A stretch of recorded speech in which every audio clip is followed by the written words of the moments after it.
Okay, good evening everyone. Thank you for coming this Tuesday 31st of October, Halloween. Hope we don't have anything too scary tonight. So first item on the agenda is apologies for absence. Just one from Councillor Pangelli. Thank you. Any members' declarations of interest? Yeah, I have a personal declaration of interest on item 6. I'm a non-exec director of Electric Places, which has contributed to the report.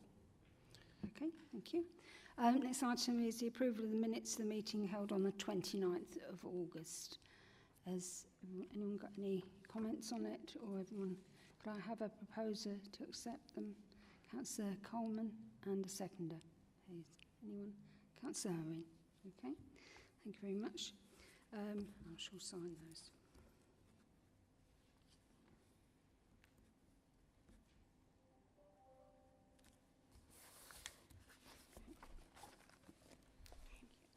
Okay.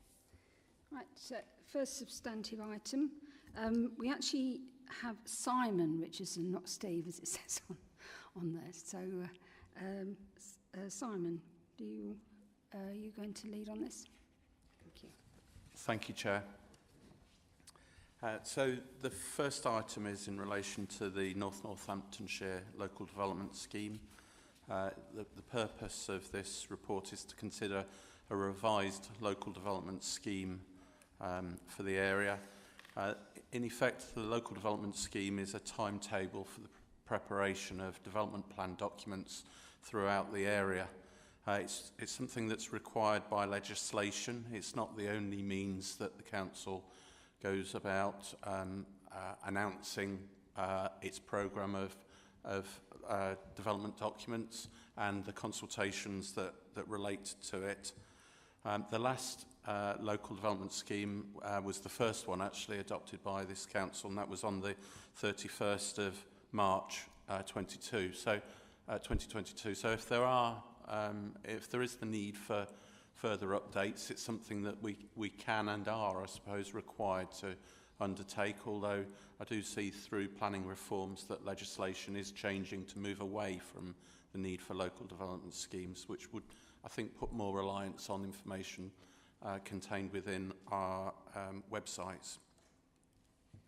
The recommendation may well change as a result of this meeting. The recommendation for the item that is going to executive is changing, and that's as a result of some legal advice into the means by which the local development scheme is adopted. That comes about through a review of our constitution, the council's constitution, but also the regulations that guide decisions by full council and by executive. And in this instance, it's identified that full council is required to consider adoption of development plan documents, whereas in this instance, anything else, other documents can go to executive.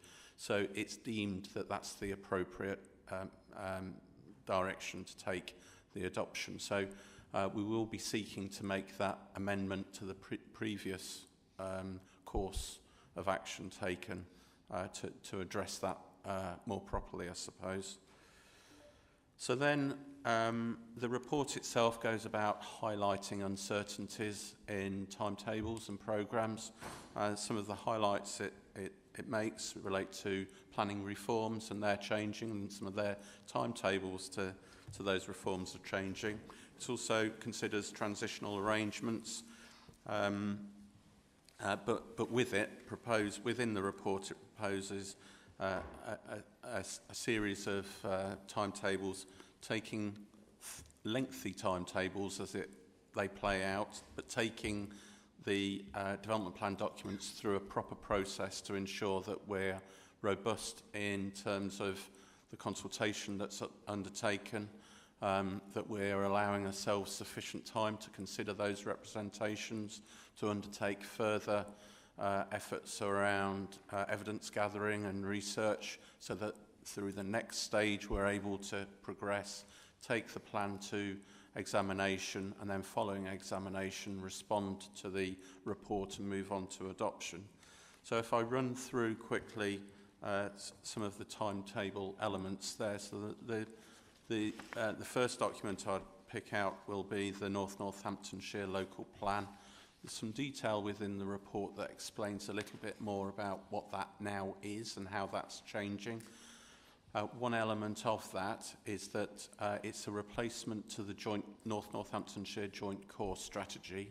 What we're seeking to do, though, is we currently have a series of Part 2 local plans. If you consider the Joint Core Strategy as the Part 1, tackling strategic elements, and the Part 2 elements pick up more localised, distinctive policies for local areas, and those local areas used to be the old borough and district area boundaries.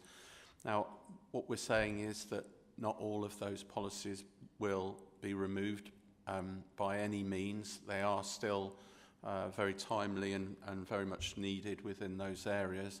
But where there are common policies across the old 4 boroughs and districts, we'll seek to update those and bring them into the new North Northamptonshire Local Plan, so that we're tackling strategic issues but also some more local issues that have a commonality across the area.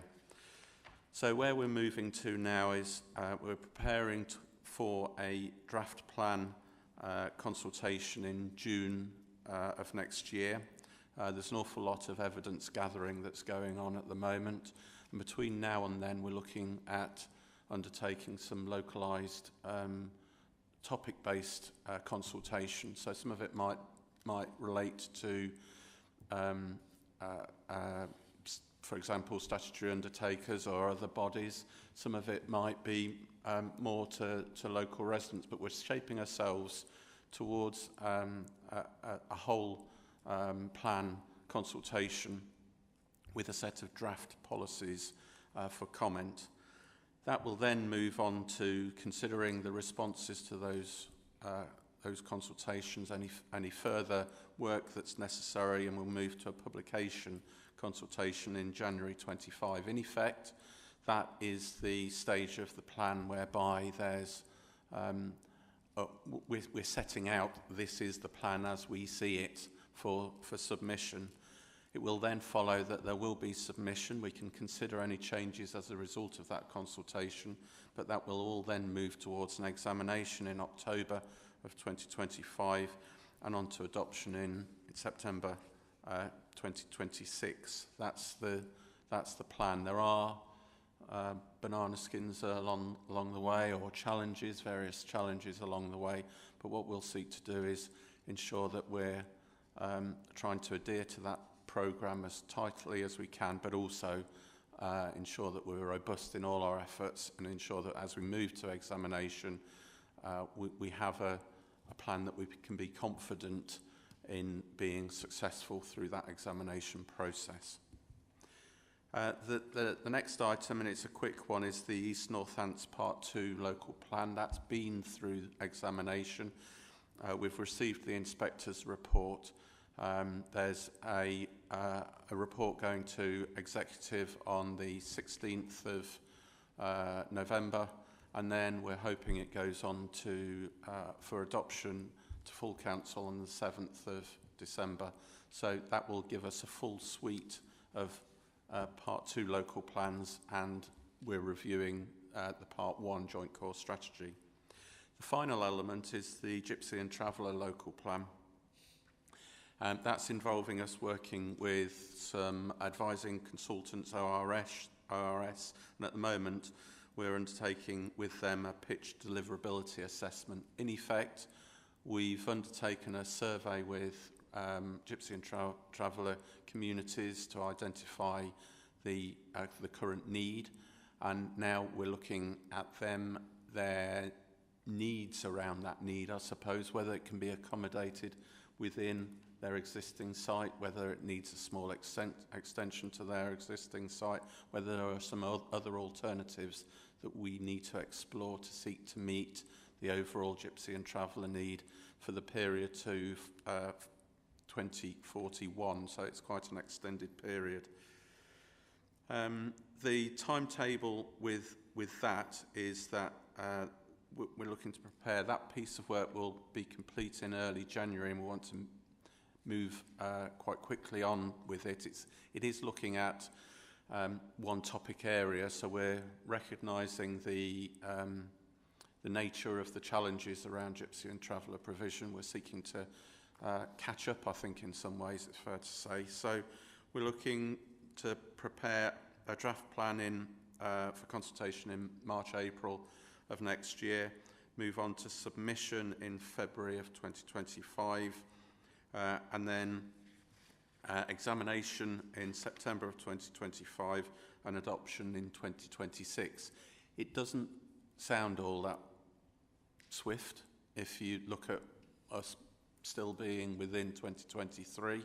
I accept that, but it's an extremely challenging area of work, that one, especially when we explore with the community through consultation the proposals that we feel we have on offer to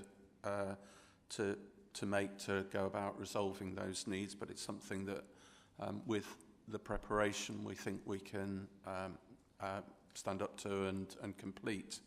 So they are the 3 documents. It'll soon be down to the 2 documents, and I'm happy to answer any points or take any questions from yourselves. Thank you, Chair. Thank you very much. Do you have any questions, comments? Or, yes, Councillor Wilkes. Thanks, Chair. Thanks, Simon. Really useful that was. It does sound like it takes a long time, but of course, anybody that's been involved in the predecessor plans knows it just takes a long time. Not much can be done about it. But I'm glad that we're amalgamating the old sovereign Part 2s. The question is that there's a lot of towns and parishes that have got neighbourhood plans that are made. How are they involved in all of this?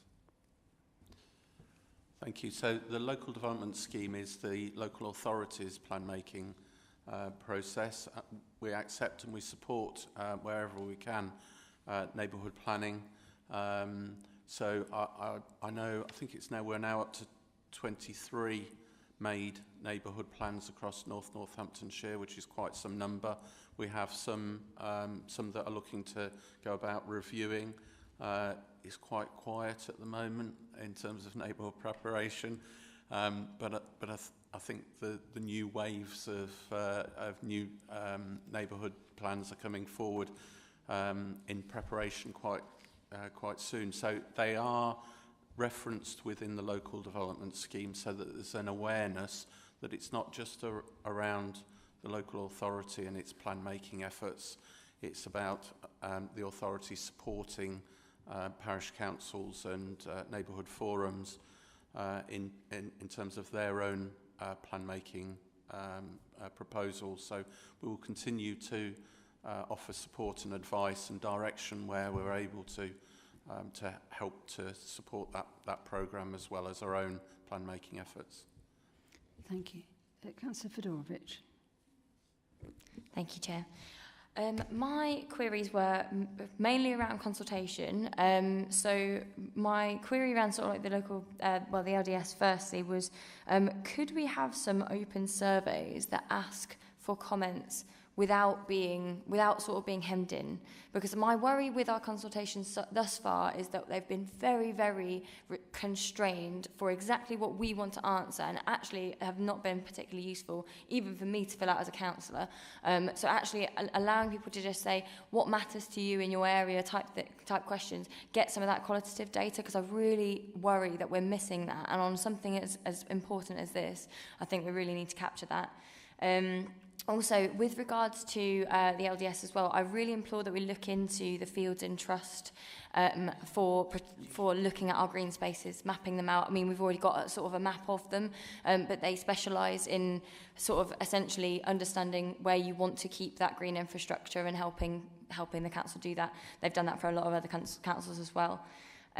For the Gypsy and Traveller plan, I was just going to ask as well, before we go out there as well with consultation of these sites that we propose, I think it would be just a question to ask. Have we or could we ask communities, councillors, town and parish councillors where they think would be good sites before we even get to that point? Because I think I've had that feedback from other councillors who've said, we've never been asked. And we know we've got some great ideas. So I think just having that, that question first, that would help. Thank you. Yep. Thank you. So if I may respond, I'll pick up the issues going backwards. So gypsies and travellers, I think we have been, but we do consult with the town and parish councils. We engage in various forums with parish councils in the local area, in particular those that have a closer relationship to gypsy and traveller communities. And that's been strengthening over the last 12, 18 months. So I think we're collectively making some headway in those issues, but we will seek to ensure that we always consult on those issues and have that engagement. The second point around green spaces, agree wholeheartedly in terms of the green spaces, their protection where they need protection, enhancing their use where there's the opportunity to do so. I think my experience, I've seen that there are a number of green space policies that are contained within the Part 2 local plans. There will be, and we will continue to seek to ensure that there's an overarching policy that relates to green infrastructure within the strategic element of the plan making. Without doubt, there may be a series of policies. We do, outside of the development plan policy side though, we do some other work. So we work with colleagues within community services on developing the green infrastructure strategies, and that can be open space as well as recreational space, and how we go about supporting the right level of need and use for those spaces. They are important, but they're not so important if they're not the right spaces for that area and they're not used as a result. So we hope that we're working appropriately within that, and an element of that will be through the plan making development plan side. And then the first point around consultation and open surveys, I do take your point on that. It's not always straightforward to understand, to make people aware as to the influences that planning and development plans can have on the area in which we live. The numbers of times that I've spoken to people and I'll say, yeah, I'm a town planner, you know, and they say, oh, we've got some potholes, and your heart sinks and you think, oh, so I did all that for a highways issue. So what the leading isn't trying to lead them to an area that we want to, or away from an area that we want to avoid. It's to try to tease out some issues that we think might be issues that we can help to address through that document. Perhaps what I will do though is seek to focus to ensure that somewhere in there we've got open-ended questions that mean that it's quite clear we're all ears for thoughts and ideas that people may have. Okay, thank you. Just on the risk side, you've got 7.4 risk. I think probably one of your biggest risks, but it's not listed here, is government changing the planning system, because suddenly everything could be different, and then we have to cope with that. And the other thing is that a lot of it is, you mentioned slippage and staffing, which obviously is a big issue, but a lot of it is outside your control. So if you look at the timing, for instance, for the East Northants one, submitted March 2021, just before the council ceased to exist, and still not adopted. And none of that is the council's remit. None of it can they affect, really. So you know, that's a risk. You know, slippage is one thing, but you know, the inspectors taking, you know, years to do things is another. And I know you mentioned to me that there might have been some unusual circumstance with that particular one, but it's always a concern because we haven't really got any control over it. So have we got any other comments or sort of suggestions of changes or updates or anything else? So it is quite optimistic. Obviously, I know you need to plan, you know, to make sure you've got a deadline to meet, but it does seem a little on the optimistic side. But hopefully, you'll be able to keep to that. Yep. Perhaps, Chair, there's one additional point when you highlight the element around optimism. I'm keen. There's planning reforms are talking about proposing a new planning system. So the arrangements for the old planning system is you need to have reached the submission stage for your plan in by the 30th of June 2025. So that is one element that we have our eye to, and we're seeking to ensure that we meet. There are challenges. It is challenging. We're a really large area, and so there's a lot to do. There's a lot of issues to tackle, of which you'll all be familiar with, of course. But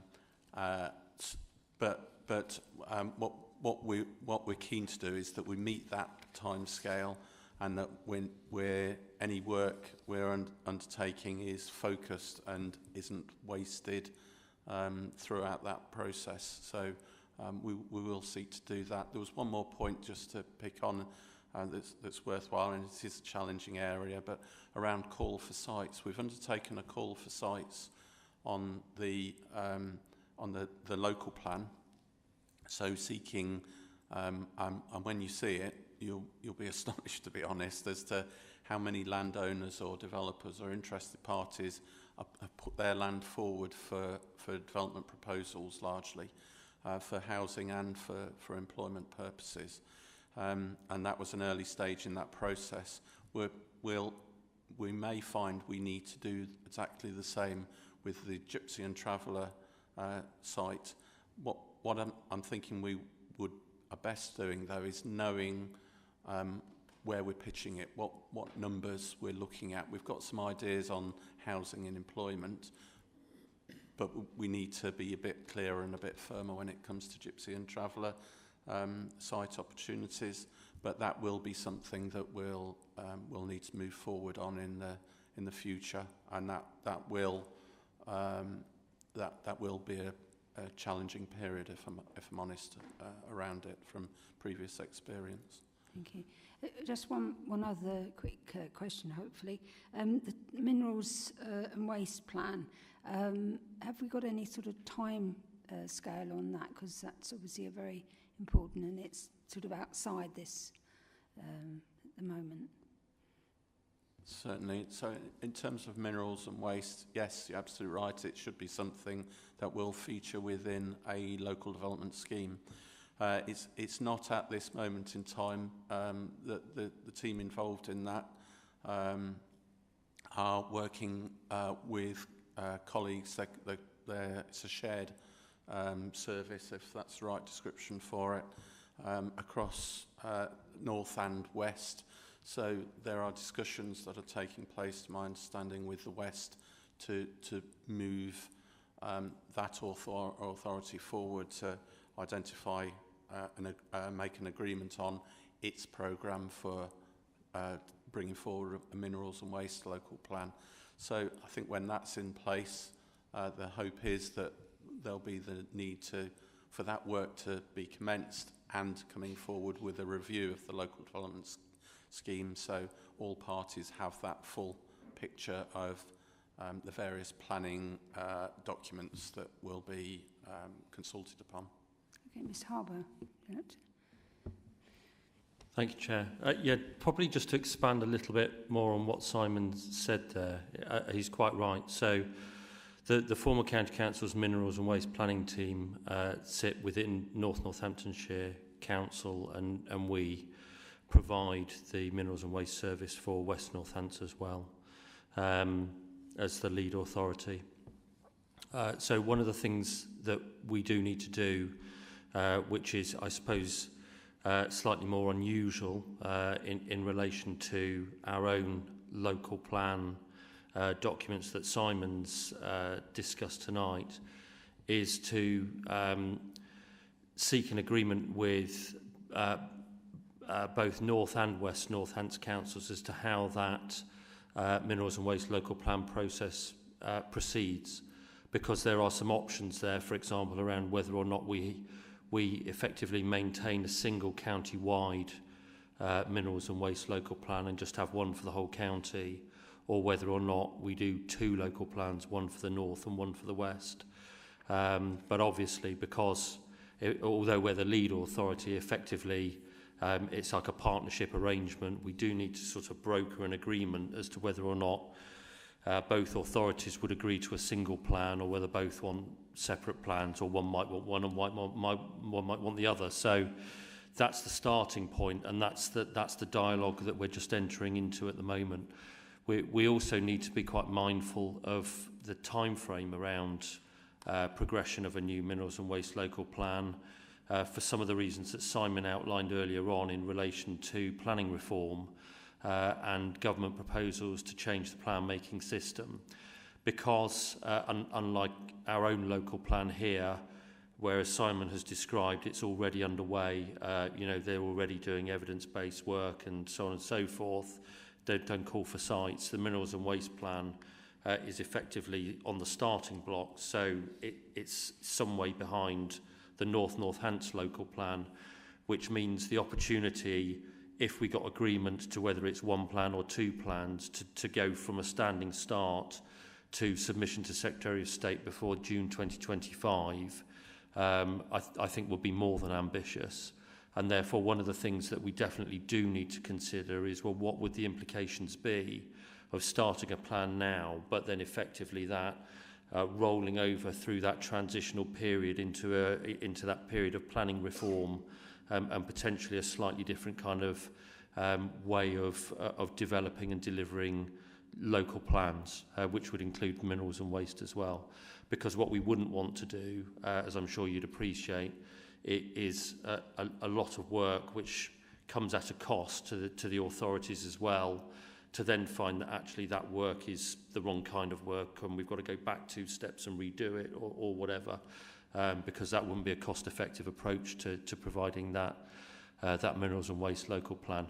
So the picture around that is slightly more complex, and I think we do need to get some more clarity over the picture and what that kind of programme looks like for developing the new minerals and waste local plan, which is why it doesn't sort of particularly feature at the moment. But as we've worked through that, then in next iterations of our local development scheme, we'll ensure that we have that incorporated in there once we've got clarity on a programme and a timeline. Thank you for that extra explanation. Any other questions, anyone?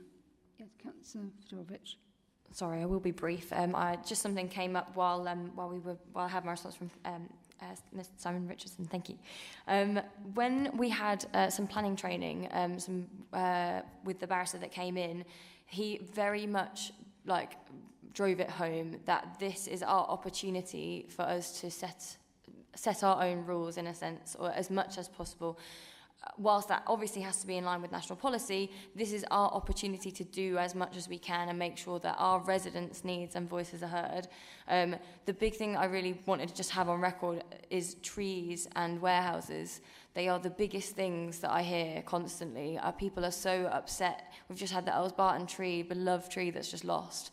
And being able to have some local powers to protect those better, to allow town and parish councils to have more influence perhaps, or I don't know how we do that. That's the question to officers really, but essentially the trees and the fact that people are constantly saying that we are becoming the county of warehouses. That is what people are dubbing our identity as. And I think we either need to decide, is that what we're pushing and we're going to get people on board with that as a strategy, or are you going to actually, what are we able to do within the local development plan to make sure that we protect certain areas or protect people properly? Thank you. Yeah, did you want to come back on that? I will. I'll try and answer the question. I don't know that I've got the right answer, if you know. But yes, I think you're right. I think and I'll advertise the training that Councillor Fedorowicz refers to. It's on I think it's on the council's YouTube site. So that if you search things out, you'll find that training from a barrister. And I was there for the 2 sessions, and my sense was they were good sessions and they were well received. He was an interesting speaker. One of the things that he did refer to also was around decisions being based very much on evidence. And so, yes, you're absolutely right. He was saying that it's an opportunity there for members to direct the planning decisions in the area, but it very much needs to be based on evidence. And at the moment, the evidence that is there is talking a lot, in terms of warehouses, is talking a lot about the Golden Triangle and the fact that Northamptonshire lies in that triangle and is such an influential area because of its positioning. So there are going to be many, I'm sure, discussions around how we go about addressing that or using that, how much that can be to our benefit in terms of accommodating our position and the nature of our development and the types of jobs that we see come to our area. The other issue around trees is at times it might not feel like trees are appreciated, but I think that they are by all. It at times is unfortunate that some trees are lost, and sometimes there are decisions to be made as to that relate to trees, and when we do so, we'll try to seek to guide in the appropriate ways to ensure that the right decisions are being made, whereby they affect trees and the natural environment as well. It's a balance to be struck. Thank you. I think overall, if we can engage and have input through consultation or through workshops or something like that with members, then those points can be put over. Councillor Anslow. Yeah, I'll pick up on that a comment actually about the trees and how we can ensure their protection, because we did pass a motion at the full council, must have been 6 months ago maybe, saying that trees in local areas should have a TPO if we want to keep them, and that the TPO should have some sort of, be worth more than other material considerations when it comes to planning decisions. And it's something that we agreed, full council, following on from, a very upsetting tree cutting episode in Wellingborough. So is that something that can come out of, can be part of the plan? I can certainly go away and look into it. My thoughts at the moment are around it's there in legislation as it is at the moment. We can see if we can go about exploring whether there is anything beyond that legislation, that protective legislation, to help in that. At the moment, I'm thinking around that emphasis around the identity of the area, the natural environment, the benefit that trees bring, climate aspects as well. It all brings in. If that is stressed throughout that document, as I'm sure it will be, it'll perhaps find its the right balance. The other thing with development, of course, and trees is there are a lot of developers that are planting trees and creating attractive natural environments. It's an ongoing debate, and it's something for, I'm sure, for us to discuss through our consultations, which, as a reminder, we will be consulting on the local plans, and we are looking at not just engaging with the executive advisory panel, but also with all members and all town and parish councils to get the full view from those parties. Thank you. Mr. Harbour. Thank you, Chair. So my recollection of the discussion at full council was actually in relation to trees and decision taking rather than plan making. So there's two slightly different things. And in terms of decision taking, then obviously trees, particularly trees that have a TPO, are a material consideration. How much weight you apply to that is a matter for individual decision makers. So, for example, a planning committee made up of 13 members, each of those members might decide how much weight they want to place upon that material matter of a tree with a TPO on it in the planning balance. They might seek to give it maximum weight, but in balance against other things which have to be considered as well, they might decide not to do so. That is a matter for the decision takers.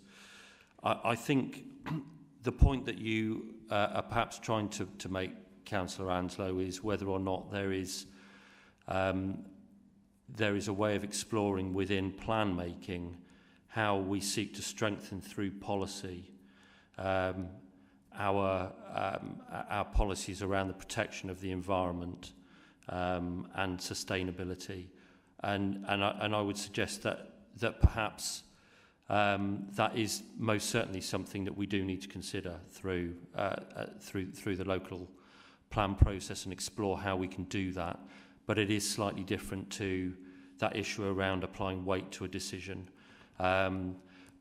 So I think the key thing is Simon obviously takes on board the point that you make, and I think that is something that through the work, the consultation, the workshops that take place can be explored further so that we can establish how we can try to incorporate that into future policy.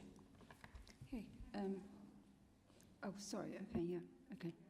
Yeah, I think I'm not a planner, and I hadn't realised that there was that sort of fine line between the people who make the decisions and the plans. I just thought they were sort of connected, and I think a lot of residents would be thinking that as well, that those who make the decisions also know what the local plan might be. But it's not the case, obviously, and so I take your point, Rob, and I think, I think you've put it better than I did. We need to be aware, we need to strengthen our natural environment, and not just the natural, because some of the areas that are planted, they're not just natural, they're ones that they're historic, aren't they?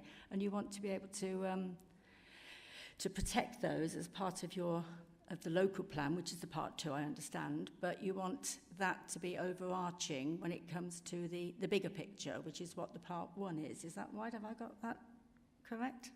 Thank you. Yeah. Okay. Councillor Watt and then Councillor Coleman. Yeah, I think I'd like our planning committees to have the strength to say no. We have some areas of housing which butt up against industrial. And just because you can put a 21-metre high warehouse on a plot, it doesn't mean that you have to put a 21-metre high warehouse there. It could be other industrial units could be built there. So I would like to see our planning committees having more conviction in thinking about the local community, and I think we need buffer zones between industrial and housing. So I would look forward to that coming forward. Councillor Coleman. Thank you. Through the chair, It'll be no surprise, I'm going to bring up amenity space. It would be really good if somehow it could be included. I know it's not always a planning consideration, but we've mentioned trees, we've mentioned different environment. The quality of people's lives has got to be considered when you're looking at a plan for the future. And I think there's so much happened in the past 5 years that have proved to us that we need that quality of life and that space. Can they be given some consideration within the planning field? I sit on planning and know that very often that's kicked into the sidewalk because you've got to look at what is needed as far as, you've just said, a build or a warehouse or something else. But we need to consider how and where people live. And I just wondered if within it we could have something to ensure people have some valuable and needed amenity space. Thank you. Thank you. Simon. Certainly. I know there's a current strategic policy on placemaking, and that's a very important element of that. And I think that's evolving and developing all of the time, and it'll be another area within the local plan that will seek to ensure that we're meeting the requirements, whether it's a policy in the first instance that highlights gives the emphasis, and then the subsequent pieces of work that follow that add design and detail to the types of spaces, amenity spaces, green spaces and the likes, and how they can be best used. But certainly it's very important, and we recognise and appreciate that, and I think as planners we don't necessarily just see that the planning side of things is, do you use bricks or do you use metal to build your structures? It's around about the spaces around it that is all very important as well. Thank you. It's something that planning committees that I've sat on for many years, every time we come up against amenity space, somebody says, but there's no policy in our policies that's to do with that. So if we can rectify it, it'd be really good. Councillor Watt, we'll try and it's just one last comment. Now. We can have all the policies, we can have all the committees that we have.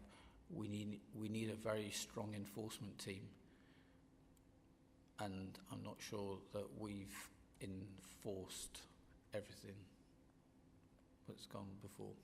Okay, probably a separate issue.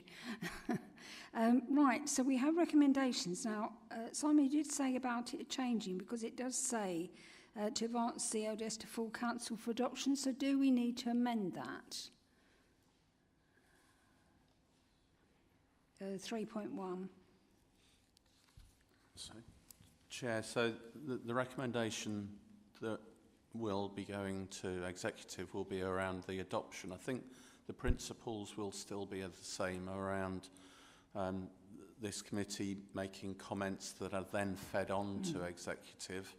The change I think then will be for the executive in effect. So if we're able to come up with some wording that allows for those comments to be made still, and then it's perhaps removing the last bit and agree a recommendation that the executive adopt. I've got a suggestion here from Carol. Agree a recommendation that the executive be presented the LDS for adoption, and then just take out the bit about council. That makes it a bit more exact. So do I have a proposer for that recommendation? Anyone? Can I get some clarification on that? Sorry. Sorry? You're suggesting that it doesn't come back to full council? Well, that was what Simon said earlier on, that the legal advice now is that it can be just go to executive and doesn't have to go to full council. Is that right? Yeah. Yeah, the point is that it is an executive matter rather than a council matter under the Local Government Act 2000. Yeah. So it's not for the council to adopt, it's for the executive to adopt. Okay. Statutorily. Right. Okay. Do we have a proposer for that? Councillor Wilkes? Sorry? Will it come back to this committee? So we won't see it again after this. Is that? Well, this is just the scheme at the moment. It's just the timetable, really. The actual plans, that's a separate issue. We were only talking about how long it's going to take, and so yes, Mr. Harbour. Yeah, thank you, Chair. You're exactly right, but I think it's also worth saying that actually we will have to review the LDS and that timetable from time to time, and so it's very likely that future versions of the LDS will come back. So this isn't a one-time only opportunity to see this. You might see revised versions at some point in the future as well. Okay. So I've proposed Councillor Wilts, a seconder. Councillor Coleman. All those in favour of this? Okay.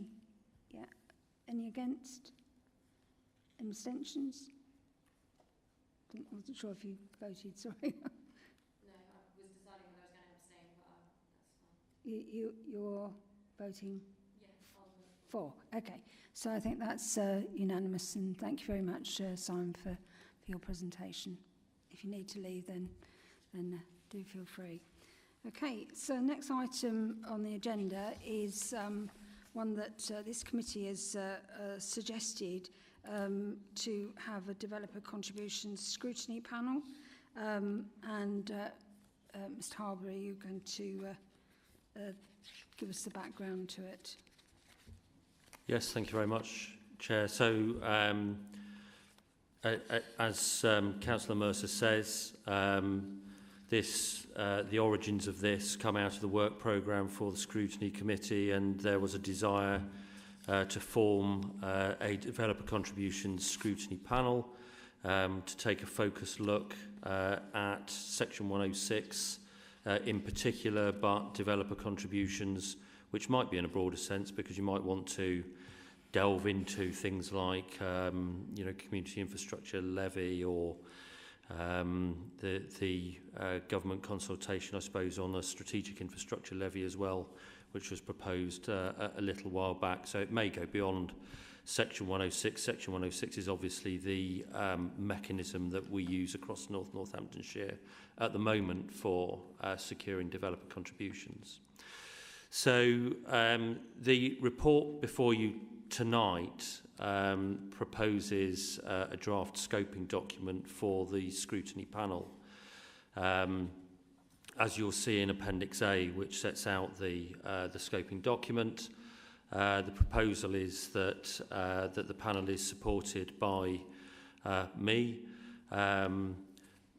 Possibly more importantly, I would suggest Stacey Wiley, who is the manager of the developer contributions team and really the subject matter expert, and also by Carol Mundy to provide democratic services support to the panel as well. Now, it may well be that we through the panel would like to invite other people in to some of those meetings as well. That will be a matter for the panel to determine. But that's obviously something which is open to the panel to consider. But in terms of core support to that process, that's what it looks like. The scoping document, as you will see, sets out a rationale for the panel and also its purpose and objectives. I don't kind of propose to read all that out for you. It's there for you to see. But I suppose the one thing that I probably would say is that the Planning Advisory Service peer review that took place last year, September 2022, did make some comments around developer contributions and a recommendation in relation to strengthening end-to-end management of the process.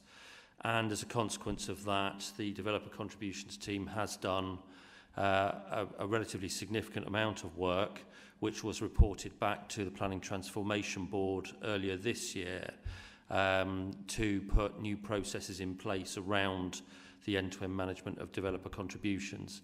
So I think that among a number of other things that I know members are very keen to dig into in relation to Section 106, it's also an opportunity for you to look at those processes, that protocol that has been introduced off the back of the past peer review, and hopefully, that may to some extent satisfy you that significant progress has been made in terms of those processes that have been put in place.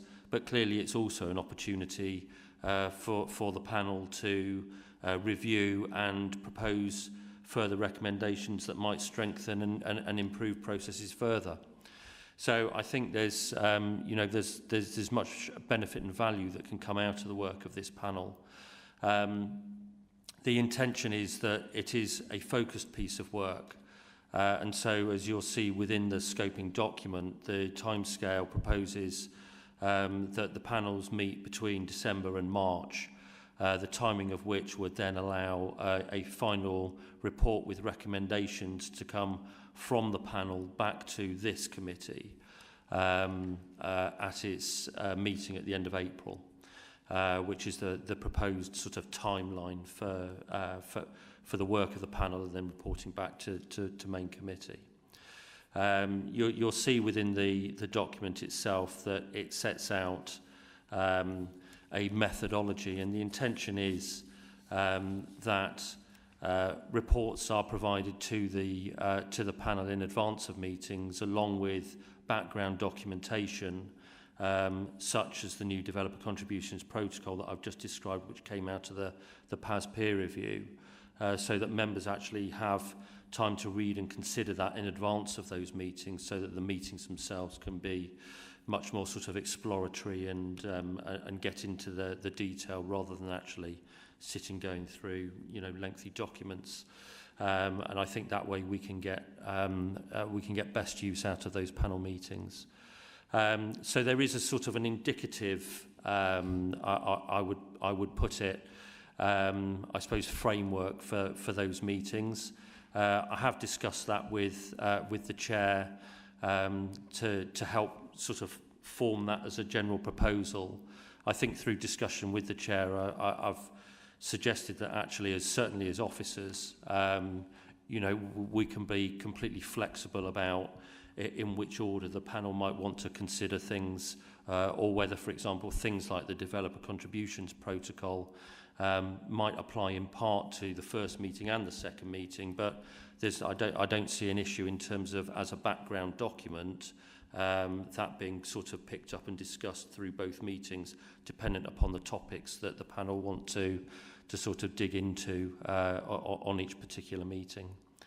So obviously, the potential outcomes of this are that a report with recommendations will come back to this committee, and then obviously that's something that officers can take away and take on board in terms of its development of future processes and policies. There isn't a report off the back of this which is going to executive, so it's slightly different, for example, to the report that you've just considered around the LDS. Nonetheless, I think it's very valuable in terms of how the work of the panel can help to inform effectively business as usual day-to-day operation around developer contributions. So I guess that's its real benefit and purpose as I see it. Clearly, one of the things that will need to be determined is the membership of that panel and the number of members that might be on it. And Chair, I guess that's probably a matter for you to lead on rather than me. But obviously, from an officer point of view, we're here to facilitate that process and to obviously, provide that subject matter input into the review. So I think that probably largely says everything I want to say about this report, Chair. As I say, this itself is not the scrutinisation of developer contribution. It's simply to consider and hopefully agree the draft scoping document for the panel that's before you tonight. Thank you very much. We don't want to actually get into the scrutiny of it tonight, but we're just really setting out the framework. I had suggested sort of the headings sort of for meeting 1 and 2, but it's flexible. It just seems sensible to have, say, the one meeting on are we claiming the amount of money that we should, and another one to say, you know, and what is the process. But it, you know, it can be flexible. So, and the other thing, the timetable, I'm pleased that it's quite a tight timetable because we don't want it going on forever and ever. And if we've got a focus to get back to a meeting here in April, then, you know, it's we hope that we can keep to that. It cuts down the amount of officer time needed, but also it means that we have a real goal for the output. And the particular thing that we discussed, as Harbour and I, was that we have the papers in advance. So we spend most of the time at the meetings actually discussing, making suggestions, asking questions. So, Councillor Fedorovich, you want to speak? Thank you, Chair. Yes, and I completely agree with the tight timescale. I think it makes it a lot more manageable for councillors as well to just dig into things. I did like the headings that were suggested for the meetings. However, my query around 106 monies is essentially how do we ensure that we're not wholly dependent on them for key infrastructure? There's always going to be a bit of a balance. However, I think at the moment we are heavily skewed in favour of development because of 106, and that is something that I am quite concerned about. So I think if we can address that, that would be really helpful. I think that will come out in the papers as, you know, what we're allowed to do, because we obviously are constrained in what the SIL regulation. So, Councillor Anslow. Okay, thank you. Yes, I was on the Scrutiny Commission, as it was, before we split up into different groups, and this did come forward as something that we were quite keen to investigate. So I'd like to put myself forward, only so that I can see the end result of something that that was started previously. Councillor Coleman. Well, it's something I think's really needed, and it certainly fills a gap. And it actually, I mean, we rely on viability as to what the developers are going to tell us they can give us in contribution. At least this way, it's going to be transparent and we can see where we can put it and what's viable, what's useful to us. I just think it's a really great way to go. So thank you for thinking about it. Okay. You know, I think everyone is, you know, happy that we go ahead with this. The one thing, obviously, we've got to sort out is, you know, the number of people. Now, was suggested a couple of suggestions, but I looked up the levelling up one, and we had 7 members on that.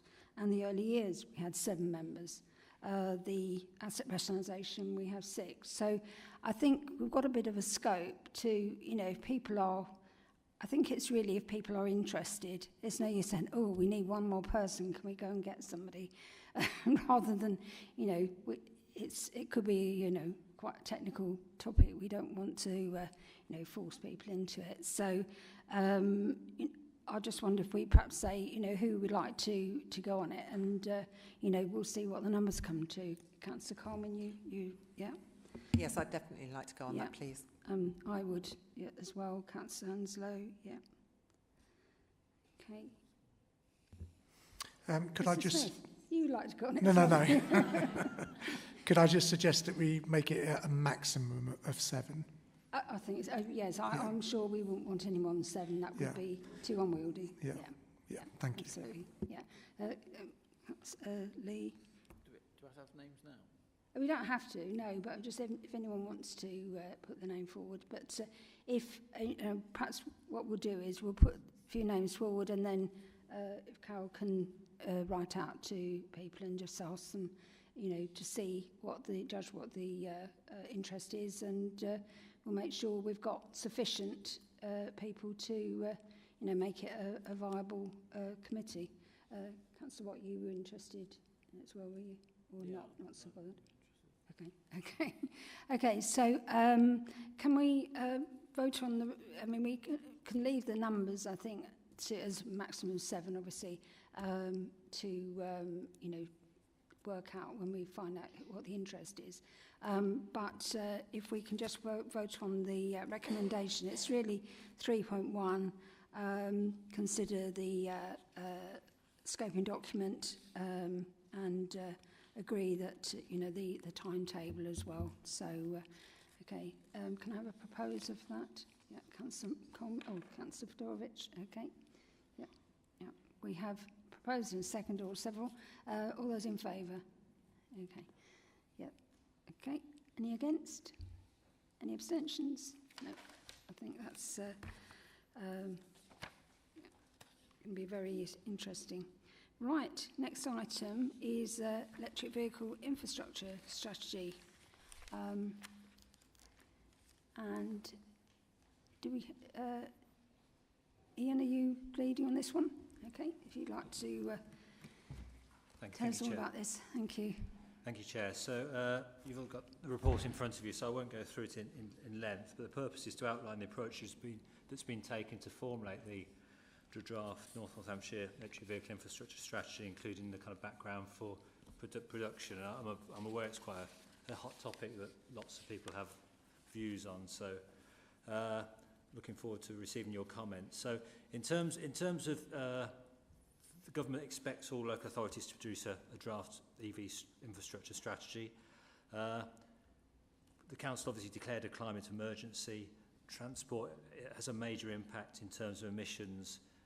The shift towards EVs, electric vehicles, is a major way in which we can kind of support the kind of transitional decarbonisation of this area. Paragraph 4.2 outlines if some of the requirements, if we're going to make that shift, you know, people need to be able to find a convenient and accessible electric vehicle charging points. It needs to be effortless, it needs to be reliable, it needs to be fairly priced. We need competition. So those are all the kind of ingredients that we need. You know, we can't control all of those, but we can help to create the right conditions in North Northamptonshire to kind of get that kind of competition, to make sure the kind of where EV charging points are installed, that they are, you know, you can have contactless payment, you know, they are accessible, you feel safe charging. So we do have a kind of a key role to play. There's quite a few figures in the report, and I'll probably give you a few more figures because it's quite helpful in terms of setting the context in terms of the future and what we need to kind of plan for. Senex, which is the kind of national body which leads in terms of this kind of transition to decarbonisation. So and the kind of EV agenda. So it's around EVs or around charging points. They're a kind of a key body. So they suggest that the numbers of kind of public charging points need to increase by potentially 20-fold by the end of this decade. Other forecasts suggest it might not be quite that much, but it's somewhere between 10 and 20 times in less than 10 years. So that's a significant kind of change that we need to facilitate. We need to kind of create the right kind of policy climate for that kind of shift in North Northamptonshire. In terms of background, we haven't been inactive on this. You will know that we're already installing some charge points through a project called VPatch. That's the Virgin Park and Charge project. In the last 3 months, I think we've installed at 24 locations. Each of those locations serves approximately 300 properties without off-street parking, which is obviously kind of good news for those people who want to make that kind of transition. We currently have about 5,800 plug-in EVs in North Northamptonshire. The forecast we have is that that's going to increase to 70,000 by the end of this decade.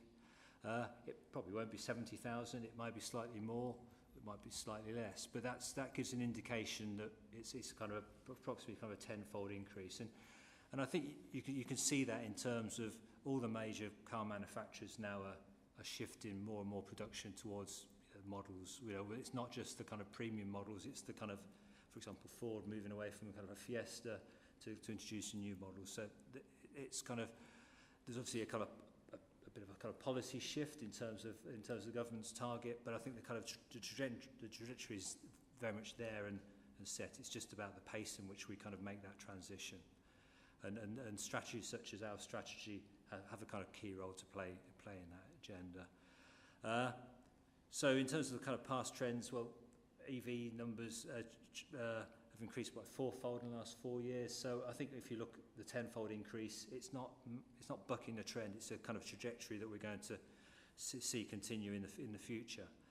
In terms of developing the strategy, we've built a lot of evidence. I think it's a comment made earlier about the need for plans and strategies to be evidence-based. So the council was quite foresighted, I think, by commissioning the North Northampton Net Zero project undertaken by Electric Places, and that's been really valuable in terms of looking at some of the technologies that should form a place in the strategy, as well as looking at levels of demand. So we're in a fortunate position in having that kind of evidence base that's kind of helped to inform the strategy. We also work closely with, for example, the Energy Saving Trust, who are kind of the key government department that's kind of leading the kind of rollout of EV charging points. So less around the kind of technology, more about the kind of doing it at scale and pace. And we also benefit from commercial support from PA Consulting in terms of, well, what's the market doing now?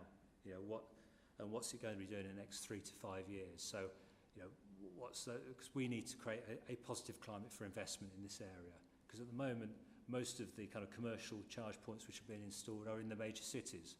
We need to kind of shift that and make North Northamptonshire an attractive place for that kind of commercial investment, with or without public funding. Prior to producing the strategy, I did presentations to the Sustainable Communities EAP in April, and also the forums, Town and Parish Council forums in May, and there was a helpful discussion at those meetings. And in terms of the strategy itself, which I know is appended to the report, it covers 10 policy areas. I won't cover them all, but I think some of the key ones are the strategic charging network. For example, we need a network that covers the whole area, not just the large towns, the rural areas as well, the routes between, so home charging, destination charging. So, for example, if you're going shopping, commercial centres, or you're going to work, but also en route charging, because people do travel through North Northamptonshire, travel within North Northamptonshire. So we need the urban, the rural, and we need those kind of en route charging. We need charging hubs, so a key focus of the strategy is around our car parks. We already have a few charge points in our car parks, such as obviously here, Kettering and some other places. We need a lot more of those, and we need choice as well in terms of whether they're slower charges, but also rapids and ultra rapids. So, and that can be positive in terms of attracting people to the town centres and for a short stay or a kind of longer stay, a day trip or something like that. So there's opportunities there in terms of supporting the town centres. Our car parks aren't always in the most convenient locations, particularly when you think of people who don't benefit from off-street parking. And there's about 65,000 residential properties in North Northamptonshire without access to off-street parking, so that's about a third. So we probably have more pro rata than most parts of the country. I think nationally it's probably about 30%, but it's nearer 35% in North Northamptonshire. So our car parks are normally in the town centres. Some people without off-street parking live in the town centres, but many live further away. So on-street charge points will need to be part of the solution. Aware of the kind of sensitivities and challenges, because our streets, many of our towns weren't built for the car, weren't built for the numbers of cars that have to park on those streets. So there are some kind of tensions there, and consultation will be really important as part of that process. Shared transport, so this strategy is obviously about looking to the future as well, and understanding what role shared transport can play in that. So car clubs, electric car clubs, can that be part of the solution? Can we work with industry to encourage car clubs in this area? What are the conditions we need to create to encourage that to happen? You already have Zipcar and operators like that in some of the larger cities. Can we attract them to North Northamptonshire and our towns and the rural areas to make it more affordable to use a EV? New developments obviously kind of critical, because we don't want to be retrofitting development of EV charging points. We know that from the broadband project It's much more expensive, much more disruptive if we do that. What we've also done is, we're conscious it's great to have a strategy, but how do you know if you're delivering the strategy? How do you know if you're on track? So what we've done is include a series of kind of targets. Some of those are around numbers of charge points, some about the distribution, some around the pace in which we deliver a project called Levi, a local electric vehicle infrastructure funding, where we need to submit a business case by the end of this next month. I think one of the kind of key targets that I put in there that I'd like to kind of call out is target 9, that at least 80% of residents without off-street parking will be within 250 metres of a public EV charging point by the end of 2029. It's an interesting one, that is, in terms of, well, how far would you walk to charge your car? Is that right figure? Some areas are looking at, well, most areas are looking at 400 metres, but that's quite a long way to, you know, if you're walking from your home, to charge your car and return with perhaps shopping or something like that, it's quite a long distance. So we've said it's 250 metres, and 80% is a challenging target, but we feel as though we can kind of get there, and that's why it's in there. At the moment we're about 12%. So in terms of the charge points we've currently got in town centre car parks and through the VPatch project, it's about 12%. But it's a target we'll be monitoring closely over the coming years. We've also got key performance indicators, and some of those enable us to benchmark with other parts of the country. So we'll be working with colleagues to understand how we're performing against our kind of comparator areas. So the strategy went out for consultation not last month, August, and consultation ended earlier this month. So what you haven't got is every comment that was made, but what you have got, because we haven't detailed them all individually, but what you have got are the kind of key comments which were made. So we haven't missed out any kind of key themes which were coming out of the consultation. And those are kind of summarised in section 8.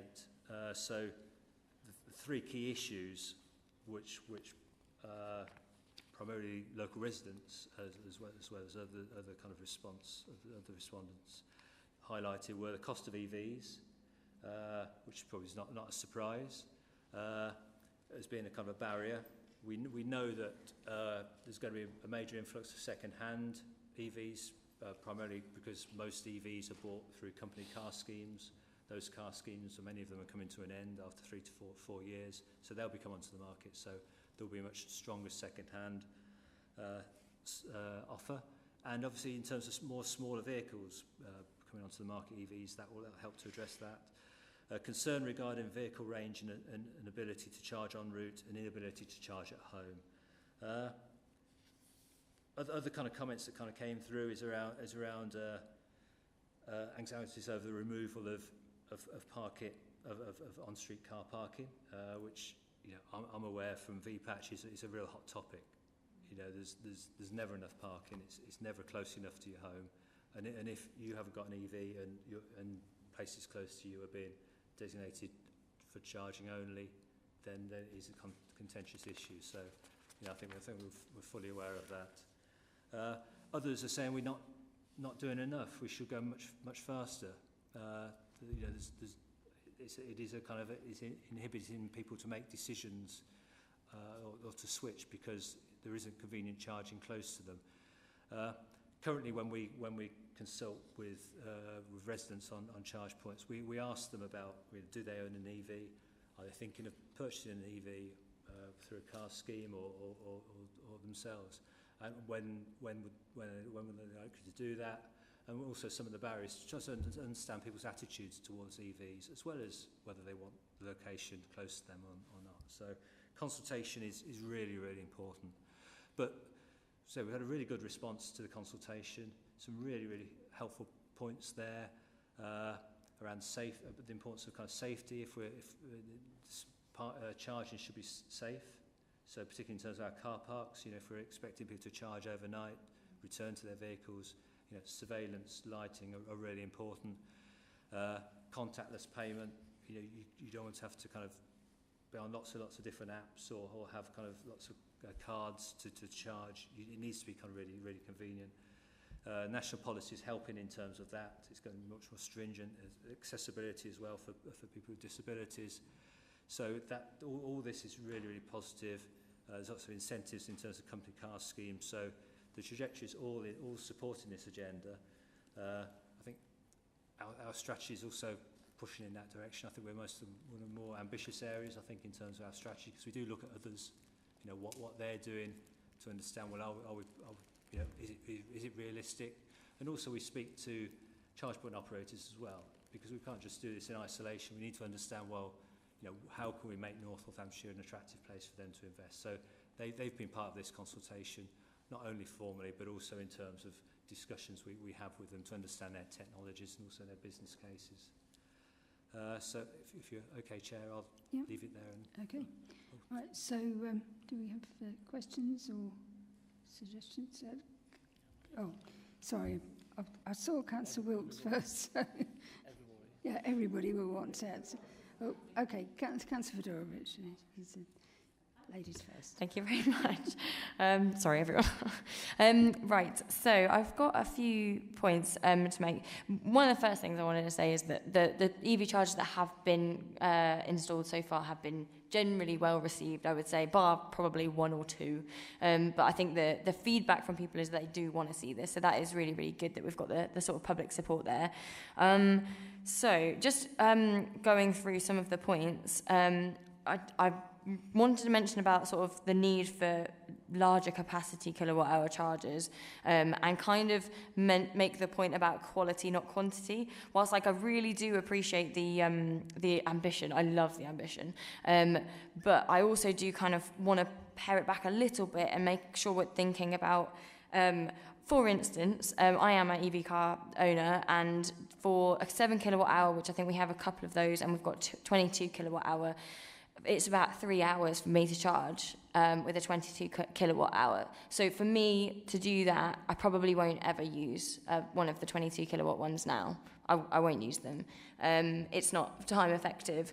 But the 50 kilowatt plus is worthwhile. So for instance, if people are going shopping, that will take about 40 minutes in some cases for some of those ultra speed chargers. So it would fit in with people's day, it would fit in with going into the town centre, and they can actually do their full charge and then go home with their shopping and everything else. So it's kind of making that point that, I mean, almost I did challenge the EMU before on whether they were 22 or 7 before, but things have even moved on since that point, because at that point I had a very small battery charger, and that that worked at that point, and it's already moved. So it's surprising. I wanted to mention about the card tapping option, but yes, that has also been something that's been raised as well, which is really good to see, because the apps are an absolute nightmare. Need to support housings installing. Okay, so I've put here about a note about making sure that we're actually giving people what they want. So whilst it's really important that we're trying to give people those options and make sure that they're kind of within a range and things like that, I wondered if there was something that we could explore around. People have constantly, on terrace houses, been asking me, how do we charge our own car? How do we get a cable that goes out under the pavement? There's some amazing solutions out there already.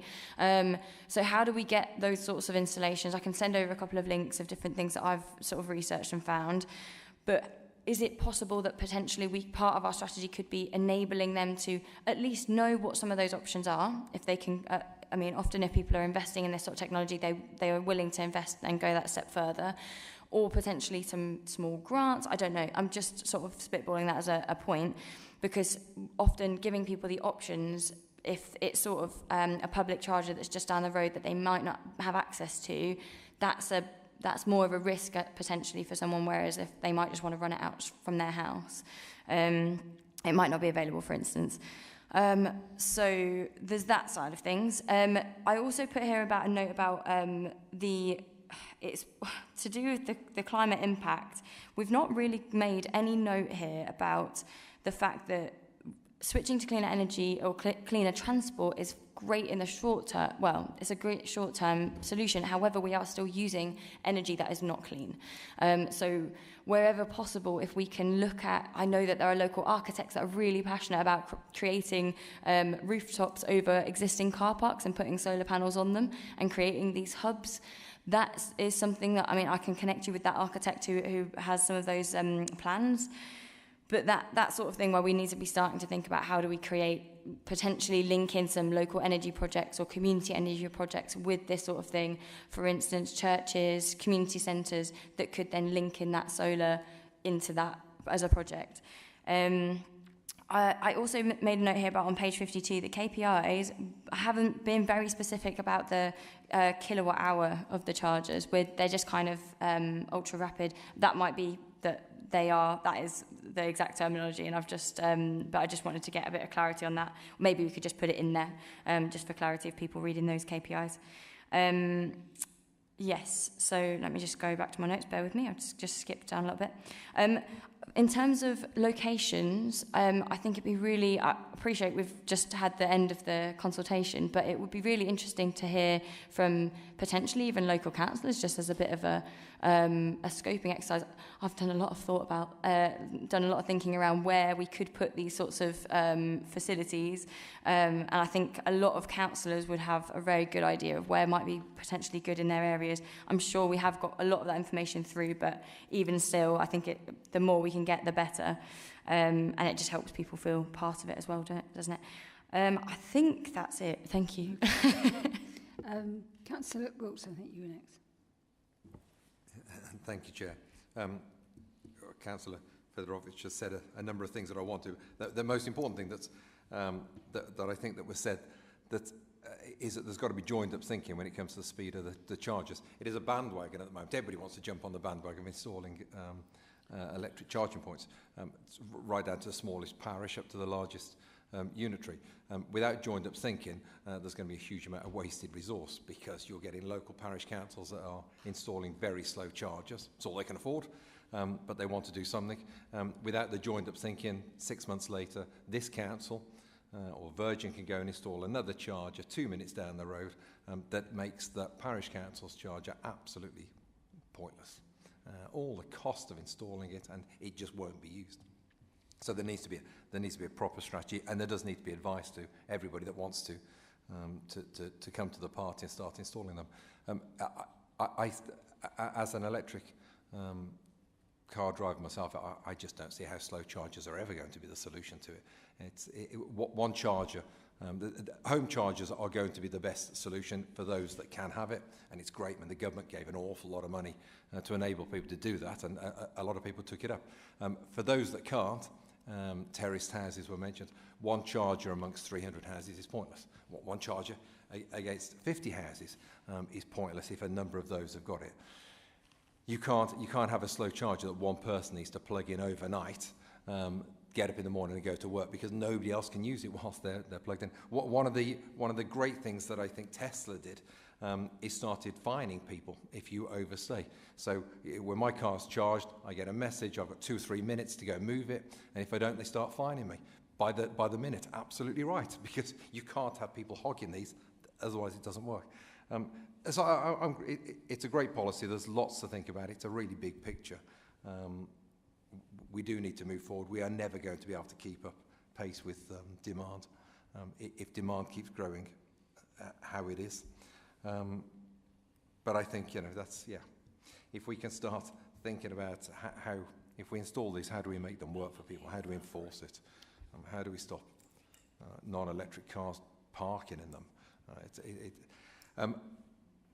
The last comment I'll have when it comes to this is that there needs to be local consultation. It's great to install them on the roads, but a desktop survey to say where's the likely hotspot that chargers are needed is fantastic. But local knowledge will say, well, the desktop survey says do it there. Locally, we know that you don't want to put it in those spaces because they are closed for the Christmas light switch on, or they are closed. And we see that all the time. And I refer to the one in Rawns specifically, which is where I happen to be. The 3 obvious places on a desktop survey for the electric car charging points right on the high street make perfect sense for somebody looking on Google Maps. anybody local is going to say, you can't use, every time there's an event, we have to close them because it's where all the attractions plug in. So there needs to be local consultation as well. But I'm glad to see it come, the whole idea come. I just wonder if we can keep up. Thank you. I think one of the things that Councillor Wilkes mentioned there is other cars parking and blocking them, and the enforcement is very important. There's no point in having them if nobody can use them. Councillor Coleman.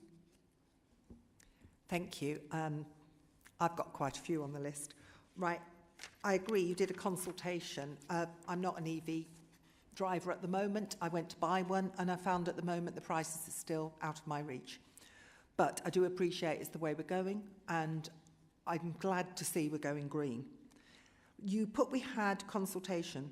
We did. There were 64 replies. That's all out of how many people in North Northamptonshire. So I don't feel we had a clear picture of what people wanted. So I did go out and I spoke to several people who own EVs and who don't. I actually had the pleasure of driving down in a Tesla to Southampton, which was wonderful. But I found the issue. Chargers, superchargers. Once they are used by multiple users, they no longer become superchargers. And we sat there for ages because they didn't charge up. So I think the actual facility has got to be looked at so that people are able to charge them regularly. I think it's got something to do with, and you've actually put something in the report, it can be overuse of the electricity. So it becomes too many people using it. Somebody else said to me, who's just purchased one, he would not charge on the street. Why would he charge 70p on the street when he could charge 7p from his own house? So at the moment, that isn't a viable thing. You also know how I feel about taking away spaces, in particular outside churches and outside buildings that are very crucial to people in the public interest. I do think consultation needs to be with the parish councillors before the act, rather than during or after it. It is obviously the way forward. It's the way we've got to go. What else? I had so many points, but I don't want to sort of take up everybody's time. Policy 5, oh, I've done that. Car sharing. Very good when you live in somewhere like Kettering, Wellingborough, Corby. They've all got bus stations, railway stations, and a large network of transport. When you come to Rushden, Raunds, other rural areas, we haven't got a strong support transport system. And unless you work in the same destination as somebody else, the chances of car sharing is difficult. So I just wanted to highlight that. I think I ought to now step down and let somebody else speak. But thank you very much for listening. So I hope I don't sound too negative, because I know we are going the green way, but I think we need to... Oh, I do know what the other one was. This is crucial. I spoke to somebody today who's disabled. They went into a car park. They couldn't park because the disabled bays have now been taken over by electric chargers, and it had left them with only 6 disabled bays. That was in Wellingborough. And I think, I haven't been myself, so I can't confirm it. It was Morrison, she said, but I'm not sure. But that is something worth thinking about. We have to consider the disabled when placing electric vehicles. Thank you. I think they're all just points for you to pick up on. So, Councillor Ansler. Yeah, thank you. Yes, like you, I don't own an EV, partly because of the cost, but also I'm one of those that doesn't have off-road parking, so I wouldn't be able to charge from the house. But we have been consulted in Wellingborough. We've got a good number of, you perhaps be able to tell me how many we've got, and we were consulted as councillors about where they would be put. And so we did have that opportunity, and the ones that I've seen seem to work really well. And because they're marked out with white lines so that people know that it's only for parking to use the EV chargers, then nobody else is going to park in front of them. They are And I know that would then perhaps need to be enforced, but I think at the moment seems to be working well. I think there needs to be more of an onus, though, on employers to be providing for EVs at their workplaces. My next door neighbour owns an electric vehicle, and he doesn't need to use the one that's just down the road from me that's been installed, because he charges up at his workplace. So I think there should be a bit more of so I'm looking now over at the planners to see whether, is that something that is expected of a new shopping development, or that they will be providing electric charging points. And the same with regards to any housing, obviously, seems to me, it needs to be, whether they've got on-site parking or not, there needs to be some way in which small developments or large developments have got that facility for their residents. So I'll just ask the planners if they can fill me in on that one.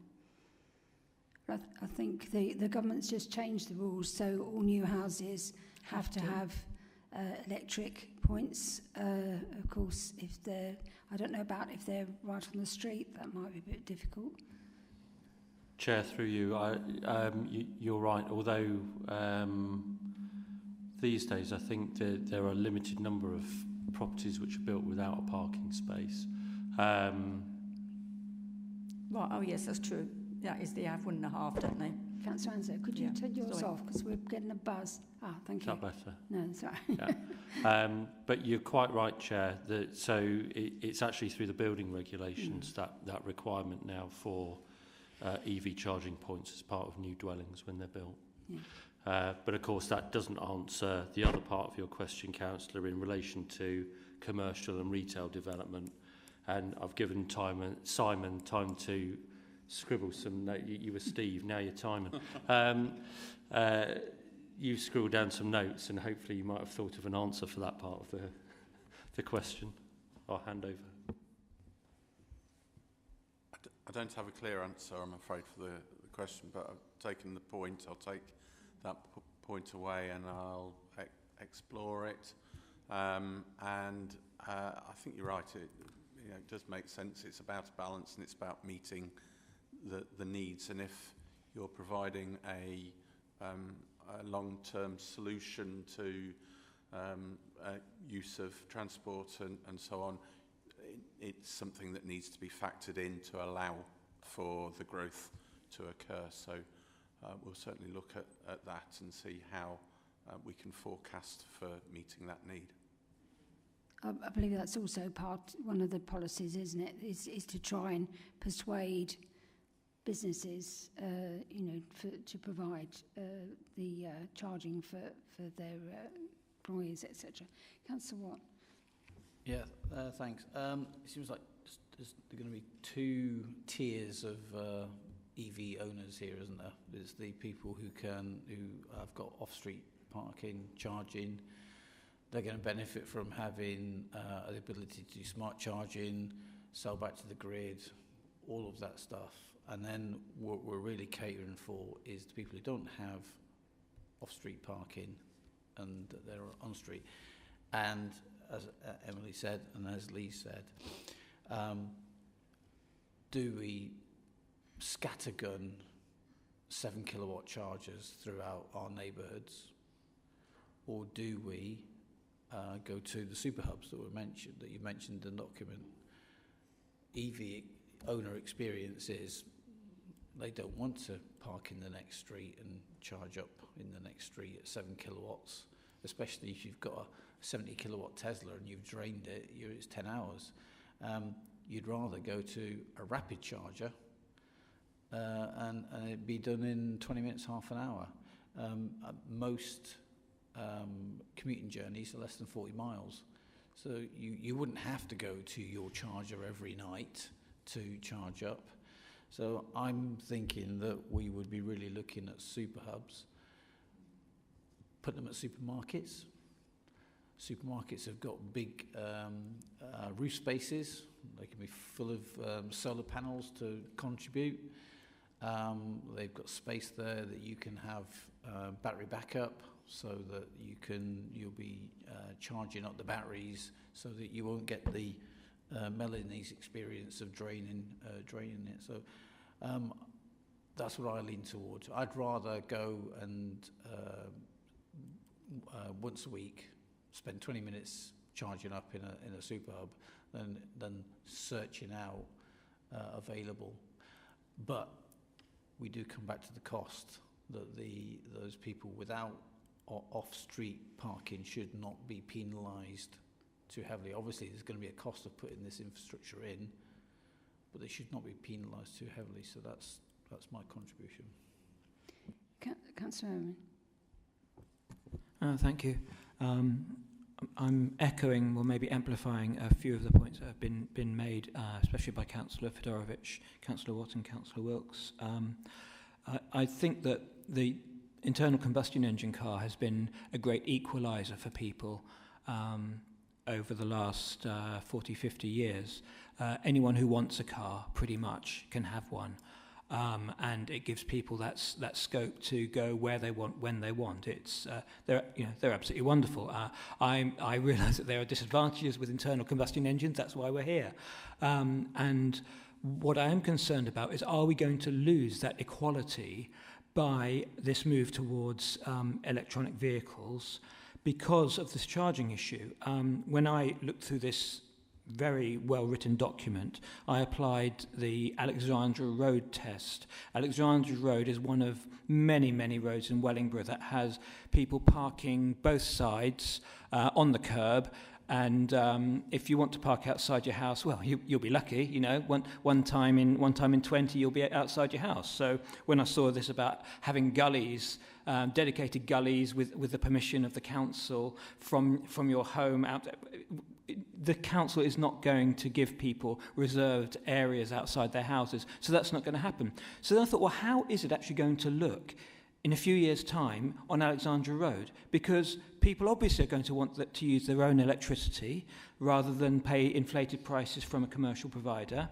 I suspect that what's going to happen is that people are just going to run cables across the pavement, and they'll probably put a bit of rubber over them. But I can't see any other way that people on low incomes, people in houses of multiple occupancy, are going to be able to benefit from this in terms of what the council is going to be providing. But I would be grateful if you could present a picture of Alexandra Road in a few years' time, if you think it would work. I would love to know about that, because I think it's very important that people on lower incomes, working class people, have the same opportunities as everyone else, and I'm not convinced they get it from this. There is one thing mentioned in the document, that's the future, that's induction charging. Now, if the Alexandra Road was dug up and there was a whole host of induction chargers put in there, and your car did induction charging, it didn't really matter where you would park. And I'd like to thank members for not mentioning the future is hydrogen. Thank you. Okay. I'd like to just say, you know, on the consultation, Councillor Anslow, we've had this discussion before. Sometimes, you know, people have been consulted, but the points have not been picked up. So we have a couple in our town, and on one of them, I've been told, there are 4 cars parked there that are all non-EV, taking them up. So that's what, you know, just because they're not supposed to doesn't mean to say people will.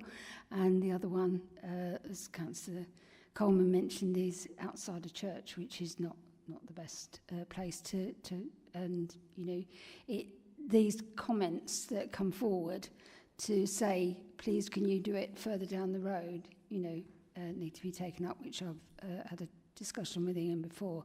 So, Councillor Shacklock. We've got somebody else on. Thank you. Thank you, Chair.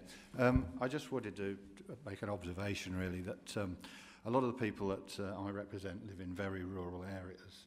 And so I just wanted to make sure that they would get included in some way, shape or form, because I wouldn't want them to end up being the bulk of the 20% of people that have more than 250 metres to walk to a charger.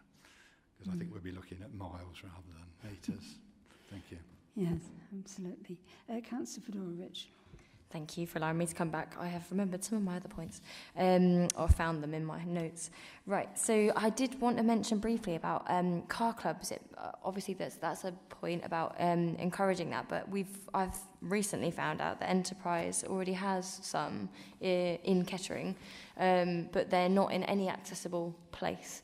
They're right to the north of Kettering, really far out, and no one will use that. So it was going to be a job for me to try and do, is to try and reach out to them and see if I could get them to encourage them to come into a place that is going to be useful for people, where they could actually be used. But again, that could be something where we could play a role as an authority and influence them to utilise what they've already got, because they're up and down the country using theirs. I do think, I'm going to just very briefly echo some of the points about the fact that, what we need to be thinking about is what is cost effective for people and what's realistic.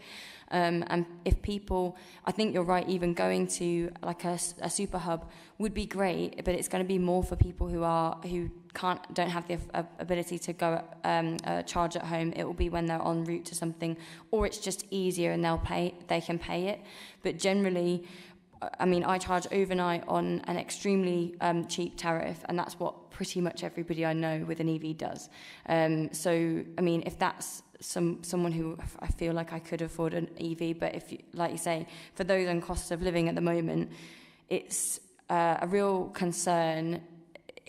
If you've got even like those 7 kilowatts on the street, what if people don't use those? That is the concern with having. I mean, I didn't necessarily like the scattergun thing, but I kind of get what you mean with that, because it kind of, if we're kind of putting them all over, that's great.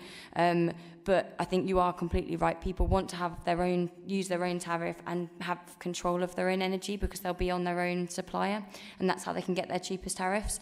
So I think maybe bearing that in mind, and if we've got those super hubs combined with an approach of encouraging people to find those solutions where they can run them out from their own homes, or potentially as well have community spaces that have community energy owned solutions where you can then have a very cheap tariff and have that control. I think that potentially could work for sort of low income families and individuals. So yeah, for me, I think it's about like how do we make it viable for people, and work with them. Where's the other point? Right, the last thing I was going to mention as well is if we could do this on an ongoing basis. I appreciate we've got the consultation that's already done, but getting town and parish councils, I'm putting this out there as an idea, putting them on them in a sense of getting them to have a bit of a challenge to find 3 spaces or more, for instance, in a particular ward. Give that challenge to town and parish councillors. We don't use our town and parish councils enough, and I don't know if that's something we can do to give them a challenge. But they might not take it up, but they might. But we won't know unless we ask them to try and do it. And I think, quite frankly, some of these consultations come through and they're not, I don't know, not everyone engages with them, but if you're actually asking ward councillors, this is your challenge, I think people might be more interested in that. So, yeah, just an idea. Well, Ian, you've got a lot of comments made there. Would you like to, is there any you need to come back on? I thought I might film a page. I should have brought A3. Thank you for all those comments. So in terms of, I'll try and pick most of them up, if not all. About speed, I think it's about choice, isn't it? We do need ultra rapids, so the fastest, so the kind of Tesla charges you'll see out, by the side of motorways and things like that. We need rapids. We do need those, and supermarkets. They will go to supermarkets, petrol filling stations, shopping centres. They will go there because it makes sense for the owners of those places to attract people to spend money and charge whilst they do so. There may be a premium in terms of the price you pay for that kind of privilege, but that might be fine if you're shopping anyway. So we're very, very conscious of that. Also about future-proofing, that this is a technology, and technologies change. So, you know, we need to be mindful of that there is that the technologies that we're supporting, that we're investing in, have the potential, I think the point you made, to kind of to scale up. So the speed, it's not kind of fixed at this speed. You know, it can kind of upgrade, like for example broadband does. You know, fibre enables you to go at almost any speed. It's only limited by kind of current demand, not by the technology. So that's really, really important. Request a charge point. We have that. We're one of the first areas to have a kind of a request a charge point. We obviously need to shout about it a bit more. So I'll send a link round. But a lot of our locations have come forward, have been by councillors, some by parish councils, quite a few by residents. But we need to continue shouting about that, because particularly people who become EV owners or thinking about it, they'll suddenly take notice and think a bit more about, well, where would be a good location. So, you know, we definitely need these locations. If we're going to increase by tenfold, you know, we need that kind of local knowledge of where those great locations are. So yeah, we'll continue to shout about that. There's some really interesting ideas around things like community energy, kind of solar as mentioned. So those definitely things we need to be kind of looking at. And I don't think there's anything in the strategy that says we won't be doing that. We definitely need to. And working through people like Electric Places, you know, we'll be looking to do that, to see how we can pilot things in North Northamptonshire, get with the private sector. And so yeah, definitely looking to kind of push the boundaries on that. Let's see, in terms of install your own. So information is one of the policies I didn't pick up, but information is really, really important. It is better to charge if you can do it at home. It's much cheaper, much more convenient. We need to explain to people you do that. Also, in terms of businesses, we can do more there in terms of planning has a role to play, but also explain to businesses where it makes sense for you. It's quite easy. You can install your own. You don't necessarily need planning permission. You may be able to get funding for it. We may well organise events for businesses, so that they can kind of understand how other businesses have saved money. You know, we're doing that as well with our fleet, so we can have a role in that, about how we save money as a business by transitioning. You mentioned around the Southampton example. I think the government's investing about £1 billion in, I think it's about 130 odd motorway service areas on the network. So making sure that all those have enough grid capacity to have enough of the ultra rapid chargers to kind of, so that you don't have queues, or if everybody's plugged in, your kind of speed doesn't kind of drop as a result. So that's kind of massive. Let's see, enforcement really is really, really important, particularly as demand increases. At the moment, you haven't really got that demand, so you haven't got people kind of wrestling over the next kind of, to get an available charging point. But potentially that kind of could happen, and frustration will increase as people see our cars being there for X hours and they're desperate for a charge. So enforcement's really important. We're already working closely with the council's enforcement team to make sure they're aware of the charge points that we're currently in, and we enforce on those. But we also need to look at technology, about how we can use technology to alert to overnight stays. I know TES is a great example where if you overstay, I think your point was that about you get charged, fined for those overstays. Yeah, that's really, really, really good stuff. It is cheaper to charge overnight, so that's why it's good to have that choice in terms of being able to charge close to your home, rather maybe at a supermarket. But it's having that kind of choice. Let's see, in terms of improved consultation, consultation, we've learnt a lot in terms of consultation, in terms of the information we provide, who to, and the form of that information. So we're continuing to kind of learn on that. I think as Councillor Binley would say, we've picked up a lot of learning on that we'll be taking forward. Information I mentioned again. Choice is really, really important in terms of kind of providing choice in terms of when it's sufficient ultra rapids, but also if you want to charge, if you're happy to charge overnight close to your home, it works for you. Affordability really, really important as well, and I think it's getting that kind of competition as well, to ensure we get a mixture of suppliers in this area, because that will kind of drive innovation. It'll drive down costs. So yeah, that's really, really important. Let's see if that's picked up. Rural areas, yeah, definitely. So the 65,000 homes, a lot of those, not most of them, but a significant number in the rural areas. So we're looking at all the villages and understanding, well, where could we put in charging points in those villages?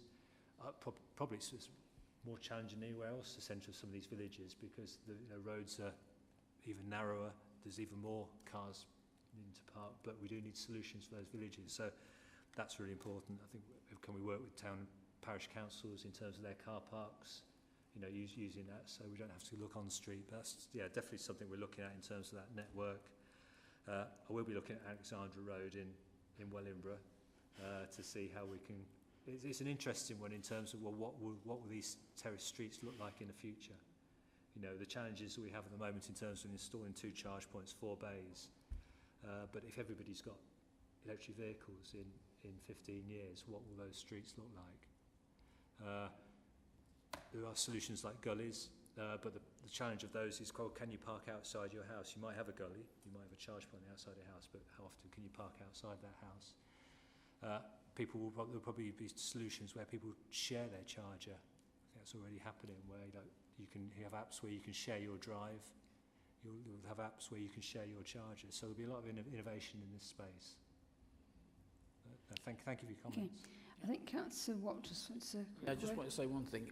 Unless we, on the on-street charging, unless we flood our streets with chargers, and because the number of electric cars is going to go up, I can see quite a bit of tension. Because not there is any tension. I charge up at work. We have two fast chargers, and when I arrive at work, there are 2 people already charging, and that's just a small instance there. So I have to then wait for them to finish their charging, go out, and so if we have this across our neighbourhoods, I can see potential for tension happening. So unless we do flood every lamppost with a fast charger, so there is well, we haven't got many lampposts now, have we? I can see potential for tension there. So that's why I kind of lean towards the super hub. You go down there, 20 minutes, you charge and you're gone. You've had a cup of tea or coffee. That's it. Okay. Well, I think we've had a good discussion on it. So if we go to the recommendations, to note the publication of this strategy and to use it to aid the process of scrutiny. So do we need to vote on that, really? It's just noting it, isn't it, really? So I think there have been quite a lot of useful sort of pointers and thoughts. So thank you very much for that. Okay, so next item on the agenda, this big thick one, is the delivery of household waste recycling centres. So Steve, are you going to... I'm going to lead on it, yeah. and I've brought Leslie along to answer any challenging questions you have. Yeah. So currently our household waste recycling centre contract is the old Northamptonshire County Council contract. So it supports both ourselves and West Northamptonshire at the moment, but comes to an end in March 2025. So we're now preparing what does the next iteration of managing our household waste recycling centres look like.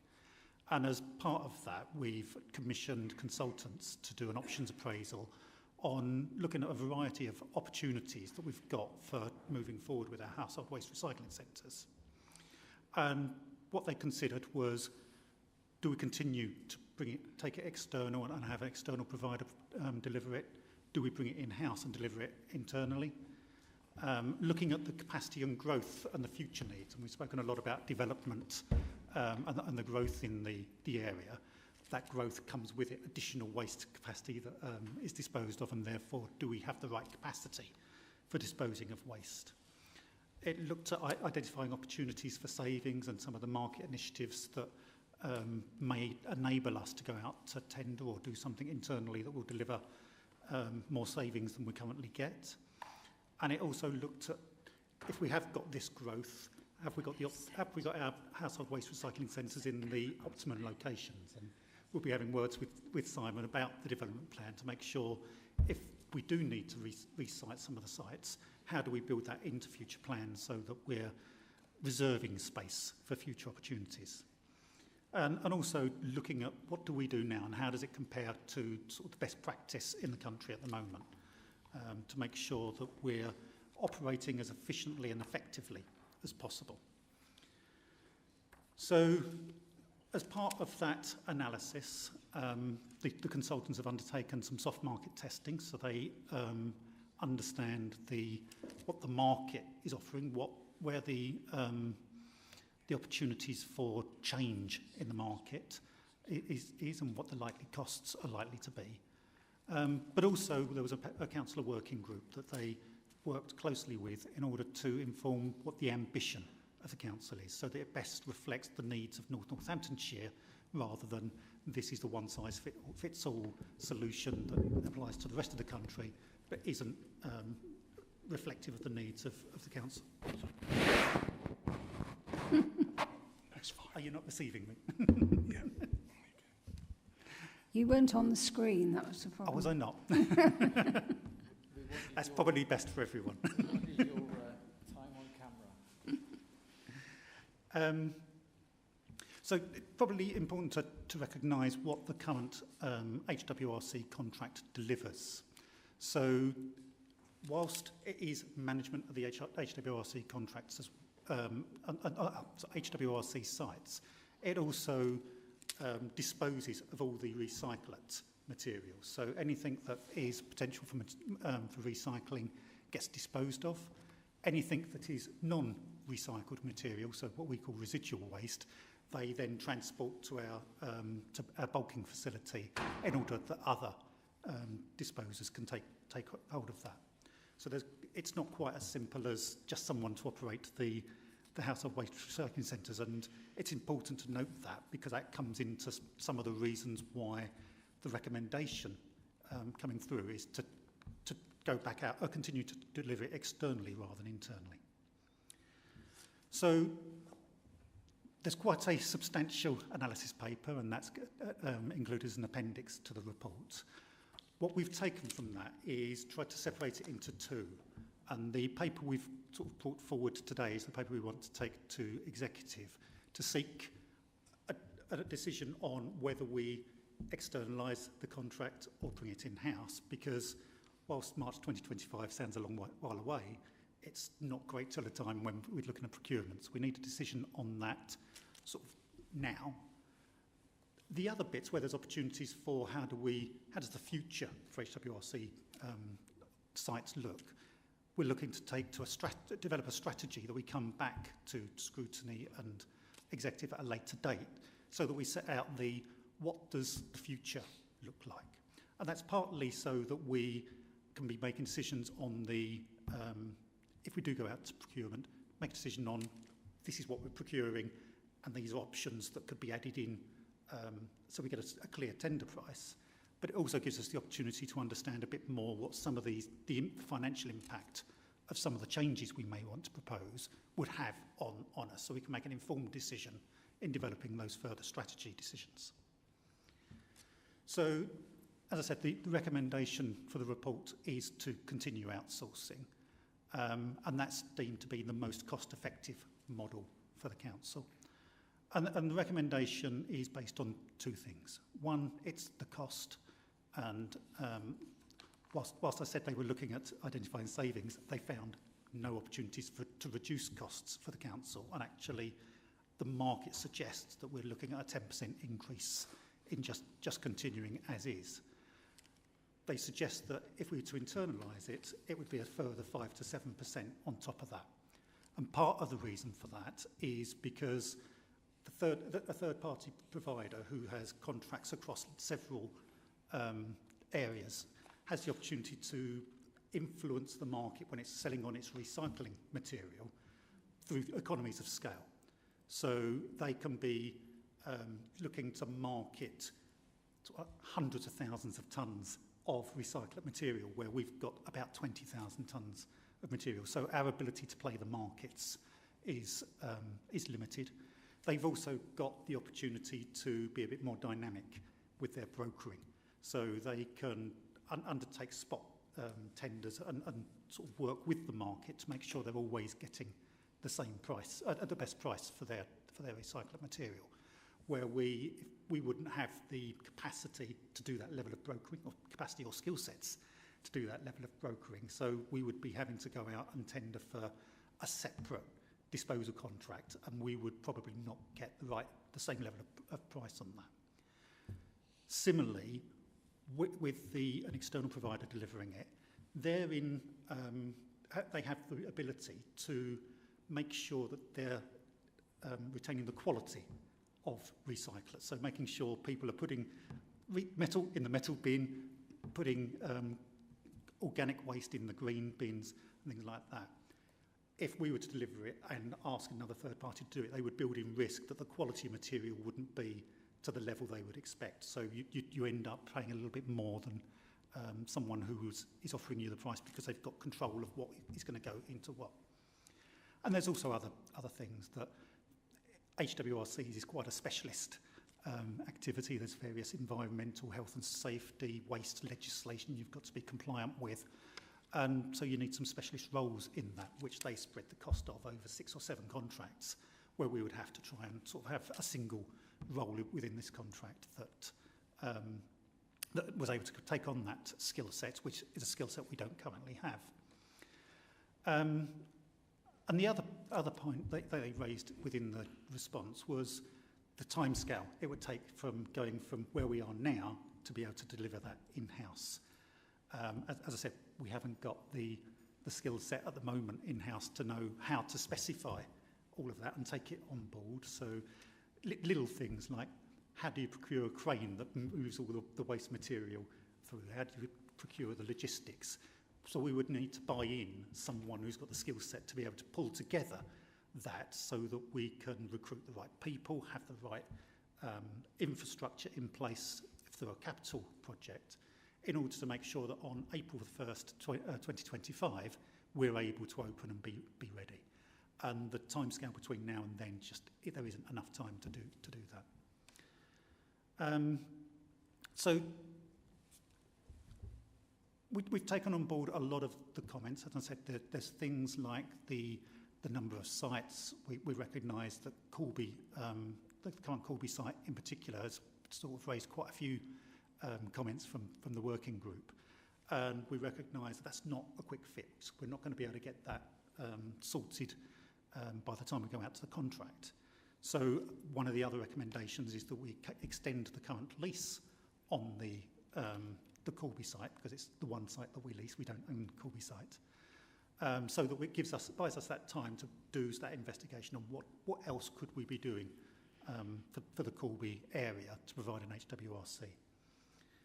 So that's a summary of what the paper said. As I said, ideally at the moment we're looking at getting a decision on what do we do on procurement, and we will be coming back at a later date on a strategy on how do we improve the current HWRC offer, not just for what it delivers now, but how do we accommodate that future growth.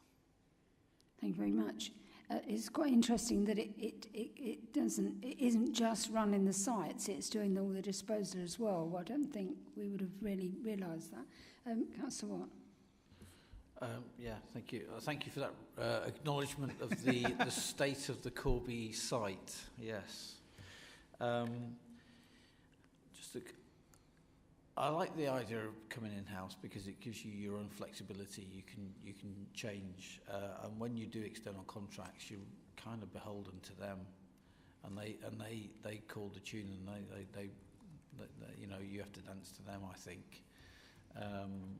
So it does reduce your flexibility, but I acknowledge the costs, the financial side of things, and then maybe, I don't know, with changes in, I think we're going to have to recycle more and more and more, I noticed I think was it 45% goes to general waste and 55% recycled. Yep. But when I go down to the Corby the sites, you've got green waste, you've got rubble, you've got wood, you've got metal. So those only do 55%, and then you've got general waste, which is 45%. So it seems like there's a hell of a lot going into the general waste. So I think we're going to have to recycle more. Government targets will be to recycle more. That's probably going to cost more. I don't know whether, if we run it ourselves, it would be more flexible for us, or if it was run by an external operator, it would just be more cost effective for us. But it doesn't seem that we're ready to go on our own. Just other things. At present, are our site operators given targets within the payments? No, like are they given targets to recycle, to encourage recycling at their sites? Because it could be that they just chuck everything in general waste because we pay for it, don't we? You know, what do they care? Chuck it in general waste. You know, you're paying for it. So are they? Do we monitor them to see how much they're encouraging people to put it in the right bin? And is there an opportunity? Because I made comments to you before about reuse. It's not recycling it, reuse. Particularly the Corby site, it's very limited on what doesn't need to go into the skips. Doesn't need to get. It could be put to one side. Is there opportunities for partnering with someone like charities or something like that to get them to take some of the burden of the reuse element of it? So yeah, that's my comments. Thanks. Would you like to come back on those couple of points forward? Yeah, absolutely. So you're absolutely right. We do need to recycle more, not just for the environment, but from our costs. It costs about £30 per tonne more to dispose of your residual waste than it does recyclate waste. So it's in our own interest to really push that, the percentage of waste that does get recycled. You're absolutely right. We do monitor the current contract, and it is incentivised to encourage recycling. And as I said, the current contract only manages the disposal of recyclate waste. So they only make any benefit out of the recyclate waste. The residual waste, they transport for us to our bulking centre, but then that's disposed of through a different contract. So it is in their interests to try and recycle as much as possible, because that's where their payment mechanisms come from. And we also get an income share from that recycling as well. Is there anything you want to add to that? Do you want to address the reuse point, because I know you've looked at that? Yeah, so reuse does happen obviously within our sites as they currently exist. The Northants sites average about 2.5% of their annual waste is going through reuse. Interestingly enough, Corby's actually one of our highest in Northants for reuse. I think that's because it is that bit smaller and a bit more constrained. It's easier to intercept those items, whereas on the bigger sites, I think sometimes people can just sort of bypass that sort of route. But obviously, if we were to carry on outsourcing like we do, then actually there are a lot more opportunities, there are a lot more innovations within social value that a lot of the contractors out there through the soft marketing testing were telling us that there were things they do now. They work with local community groups. They request councils actually go, right, is there a community group you want us to work with? We will approach them, we will do everything and get them on board.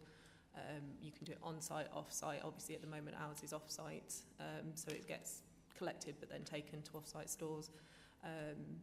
So there's a lot of innovation going on out there that, because they're in the industry, they can deliver that, whereas actually, because we're not part of that market, I think it's harder to do that from an in-house kind of view until you've then, like I say, got the expertise. And I think, from my point of view, that's what you get from outsourcing, is you've got people who are experts in those fields and they are constantly innovating because they've got to in order to earn more business. And I think that's what we gain from that, and with reuse would be one of the big areas, because it is just what the industry is doing now. The whole circular economy requires them to do that, otherwise they are not going to get the business. Okay. What Councillor Wilkes first, Councillor Hanson next. Thank you, Chair. So I agree with pretty much everything you said. I'm going to ignore the part about that we don't have enough time to bring it in-house. If we don't have enough time, we should have looked at it earlier. If this date was known, it's not like it's suddenly crept up on us. So I'll ignore that part, because I think that's never a good excuse. But I agree with everything else, of course. There are a whole series of things that councils are not good at, that councils are not experts at, the governments are not good at. And those things need to be outsourced to specialist providers. This seems to me to be a perfect example of one that should be outsourced. A 10% increase in costs is going to be tough to swallow. But at least it doesn't come with the additional 5 to 7%, which obviously, from what you're saying, is on top of that 10%. So I have no problem at all with the recommendation that we outsource it. I do have two questions on the actual recommendations themselves, because I just don't understand them. It is a shame that Corby is an outlier on this. If Corby was owned, then clearly this would be a much easier decision, and it'd be a much easier contract to manage. But clearly we are where we are, to use that awful phrase. So I don't understand why 3.2.2 approve the extension of the current lease for the Corby site for 3 years. If we extend it for 3 years, that's going to bring it out of sync with the other three. The other three are 2025. We extend this for 3 years. We're into 2026. Is that not going to throw something out as we try and move forward with harmonising everything? So we own the other 3 sites. Yep. This is the only one that we lease. So this isn't about changing the operation of it. It's trying to get an extension on the lease for the land that we own, so we can operate from that site. That will give us the opportunity to look at what other sites do the council own within the Corby area that we could explore, or whether there's other sites that we could look to lease that are more suitable, or indeed extend on the current site. So it gives us that, it buys us that time to investigate what's the right solution for Corby. Okay, so that makes so the 3 years is simply to have a look at the location and see whether there's an alternative. Okay, that makes sense. 3 point, for my second area of concern, 3.3. We want to delegate authority to make these decisions, but if any further decisions are required to be able to proceed with the procurement and award the contract, you don't want to bring that back to the executive. Why is that? It's partly because that's been typical in how we've implemented previous decisions on that tender process, and partly because of timescales.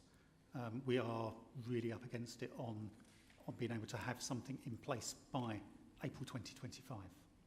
So, Jerry, if I can, so where's the control in that then? So let's say that we go to award the contract, and it isn't a 10% increase, it's a 100% increase. Who could stop that? Who could stop an officer awarding that contract then? So that would be, we will have a financial envelope to be able to award within. Between there's 2 stages to the tender, so we will get the initial tenders back, so we'll have an idea of whether it's within our funding envelope, within our medium-term financial plan.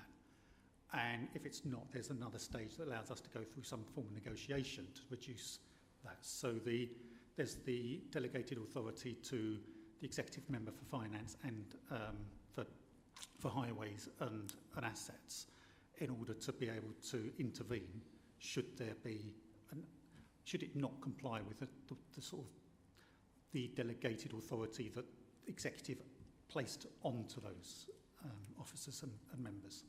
Okay, I'm happy with that. Thank you. Okay, so next, Councillor Anslow. Yes, thank you. I'm always a bit reluctant to outsource. I would rather have things within. Have you looked at what other authorities of a similar size are doing? Because I do understand that and I was nodding along when you were talking about, if we've got if more bulk was being recycled, then you get a better price and all the rest of it. And I agree, I understand all of that. But have you looked to see what other authorities do, and whether we could partner with one that was... Oh, I can see the look there, thinking, oh no, don't do that. The only reason I say that, because it was something that Welling Borough did. They, with Norse, they worked with another authority for their waste collection, and it worked well. We've now come in-house, which is fine. So, yeah, is that something? It's certainly something we looked at. It's fair to say that the vast majority of authorities outsource HWRCs for the very reasons we've said. There's quite a specialist nature to it. Leslie, you did include you did reviews of other authorities. Do you want to just give an update on that? So within the options appraisal from SLR, they did do some benchmarking against other authorities. Most English HWRCs are generally outsourced, and obviously we do know what our neighbours do, so we know what sort of their operations are, and nearly all of them are outsourced. So we have looked into it. Obviously, the hardest part of that was getting any financials out of people because it's commercially sensitive. I think there's quite a lot of other sort of information about other sort of opening hours and things like that. So obviously there has been, thought about other areas as well. Councillor Fedorovich. Thank you. I'm going to be as brief as I possibly can, and I'm going to whiz through in page order. So on page 103, actually before I get to that point, on page 94, we talk about delegation to Member of Highways and Travel, which we've obviously just talked about. I'm going to play, the appropriate evenings, play devil's advocate, why? Well, obviously, why delegate? My concern is the lack of oversight, where this is actually quite a big thing, and I appreciate that we're probably up against it, but if it could come to any, like this committee, just for a quick review, that would probably be useful, I think, because I just think it's such an important thing. I will just whiz through the rest of it, and then you can kind of come back. Also, I didn't realise quite that this does also talk about the full contract is also about the recycled products and where they go. There's been a lot of comments about the fact that our waste is travelling a great distance, and that obviously impacts massively on our carbon footprint. So we will have to look at that at some point, but I don't know if that's something that we can incorporate into this. There have been local or incinerating companies, waste to heat companies, who have been interested in doing some things locally. Obviously that's a big topic, but recycling locally, also things like I know there are local collections to go for the air ambulance in Kettering, for instance, for the cans. I don't know if that's some sort of small scale things that we could do to incorporate into our waste, our local waste centres. Okay, so on to page 103, we talk about risk that the new contract may be more expensive than existing arrangements, and I guess this is also my devil's advocate moment in terms of if there's a potential that it could be more expensive than bringing it in-house. There is that risk. That is what we're saying within that report. So at what point does it become, well, I suppose it's a case of it would go to those executive members if the price of outsourcing became greater than that. But then at that point, it's too late for us to do anything. So I guess that's kind of, a bit of a tricky question. On page 104, we talk about that there's no consultation at this stage, and I've not really seen it at any other stage either. I might be incorrect there, but I kind of also wanted to query, like, how do we know what people want from their recycling centres? I appreciate we might have already done a little bit of work on this. I did ask people on social media today, and I've got some feedback that I want to share with you because I think it'll be quite interesting.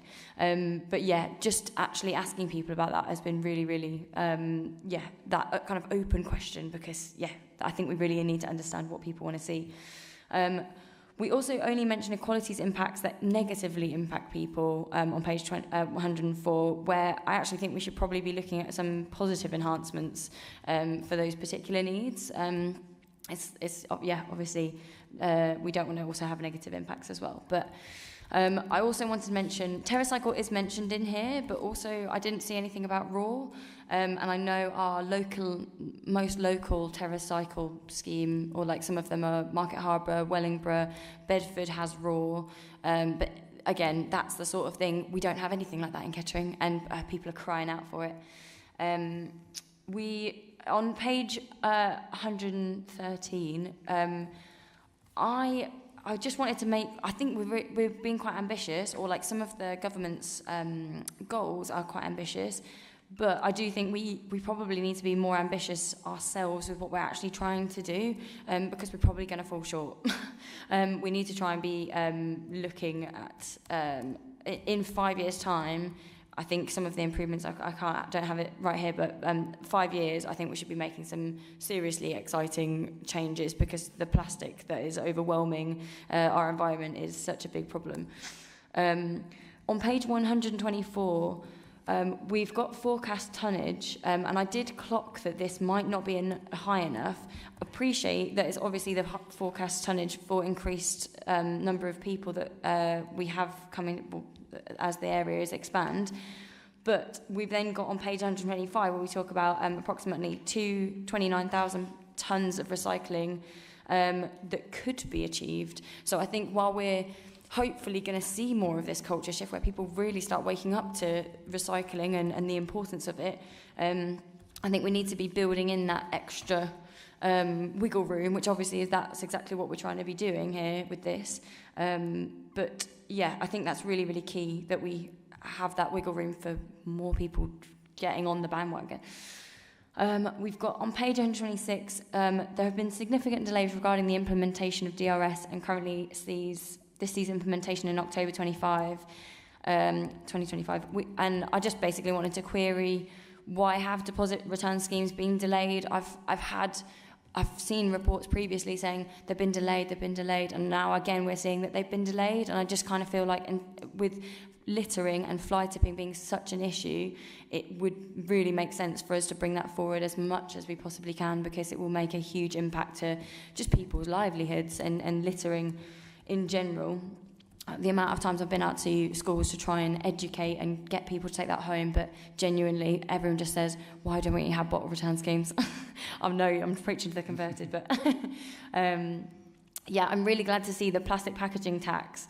That was really, really useful to see. And I do wonder, I know our planning guys have gone now, but I do really think that could be something, if we can do that as a local policy. I mean, even things like things that could come in a can or in cardboard, really, that should have a much higher tax, because, I mean, buying a Coke bottle over a Coke can, that we should be phasing that out by now. Like, why this isn't a thing that we can really amplify or like sort of have a catalyst for, or be a catalyst for, that is something we need to be doing. Yeah, I mean, I've put here about waste needs to start at the source. So can versus bottle, I think much that's better. Probably beyond our capability at the local level. But, possibly. Yes. Do you want to come back on something? Sure. Yep, I'm more than happy to come back on those. Sorry. So, where did I start making notes? So, just going back to some of the opportunities that we could do, and this is one of the reasons we've taken to separate the strategy on what we could change on the HWRC to better meet local need, from sort of just going out and getting the procurement now for almost a like for like. So the reason we haven't undertaken consultation on this yet is because we're not changing anything, and that's why we want to spend that additional time on the strategy to really understand what are the needs and the desires, what are the opportunities for us to really drive value out of our HWRC. So that was a prime reason that we wanted to separate the two options. With regards to some of the things you mentioned are similarly, qualities impact doesn't assess anything because we're not looking to change anything at the moment. There's opportunities for us to change some of that. Some of the things you're referring to on ambitions for recycling, absolutely. And certainly as part of the contract, we want to incentivise the provider to really drive recycling because, as I said earlier, it's not only financially beneficial to us, and if we're looking at how do we manage sort of the reduced cost to us overall, it may be, yes, the HWRCs cost us slightly more because we're driving recycling through it, but it may be at the benefit of reducing our residual waste costs. So there's ways that we want to try and incentivise it because it is in our financial interests to do.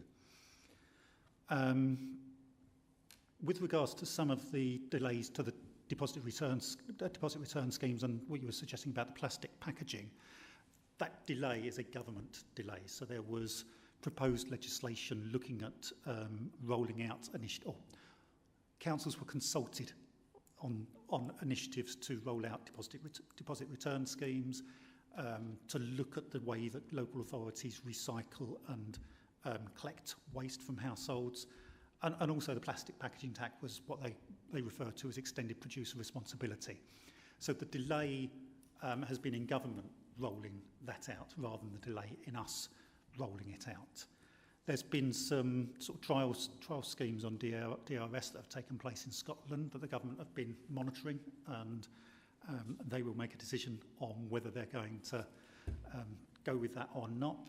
And the extended producer responsibility, we're still awaiting some feedback from the consultation on that to really understand what that's likely to look like going forward. But it's fair to say that we're really interested in that as well, because a lot of that deposit return scheme and the type of waste that will be entering the waste stream going forward will again influence what we pay as an authority, both in our HWRCs and when we're collecting from the curbside.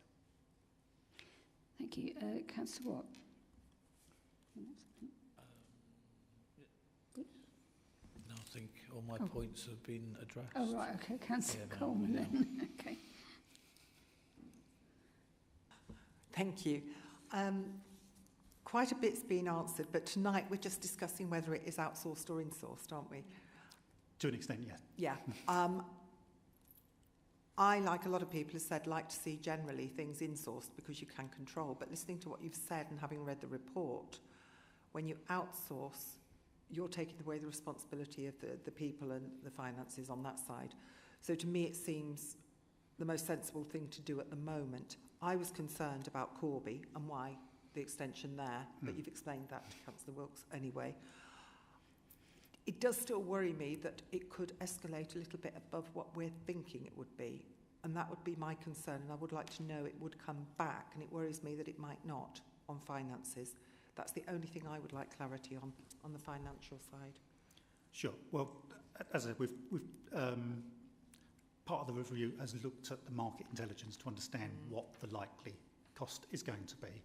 We feel we've put a pressure within the medium-term finance plan that is a worst-case scenario, but we won't know until we actually go out and test the market in full force. So, as I said, whilst we've got a funding envelope for that we're looking to achieve in the final cost for this,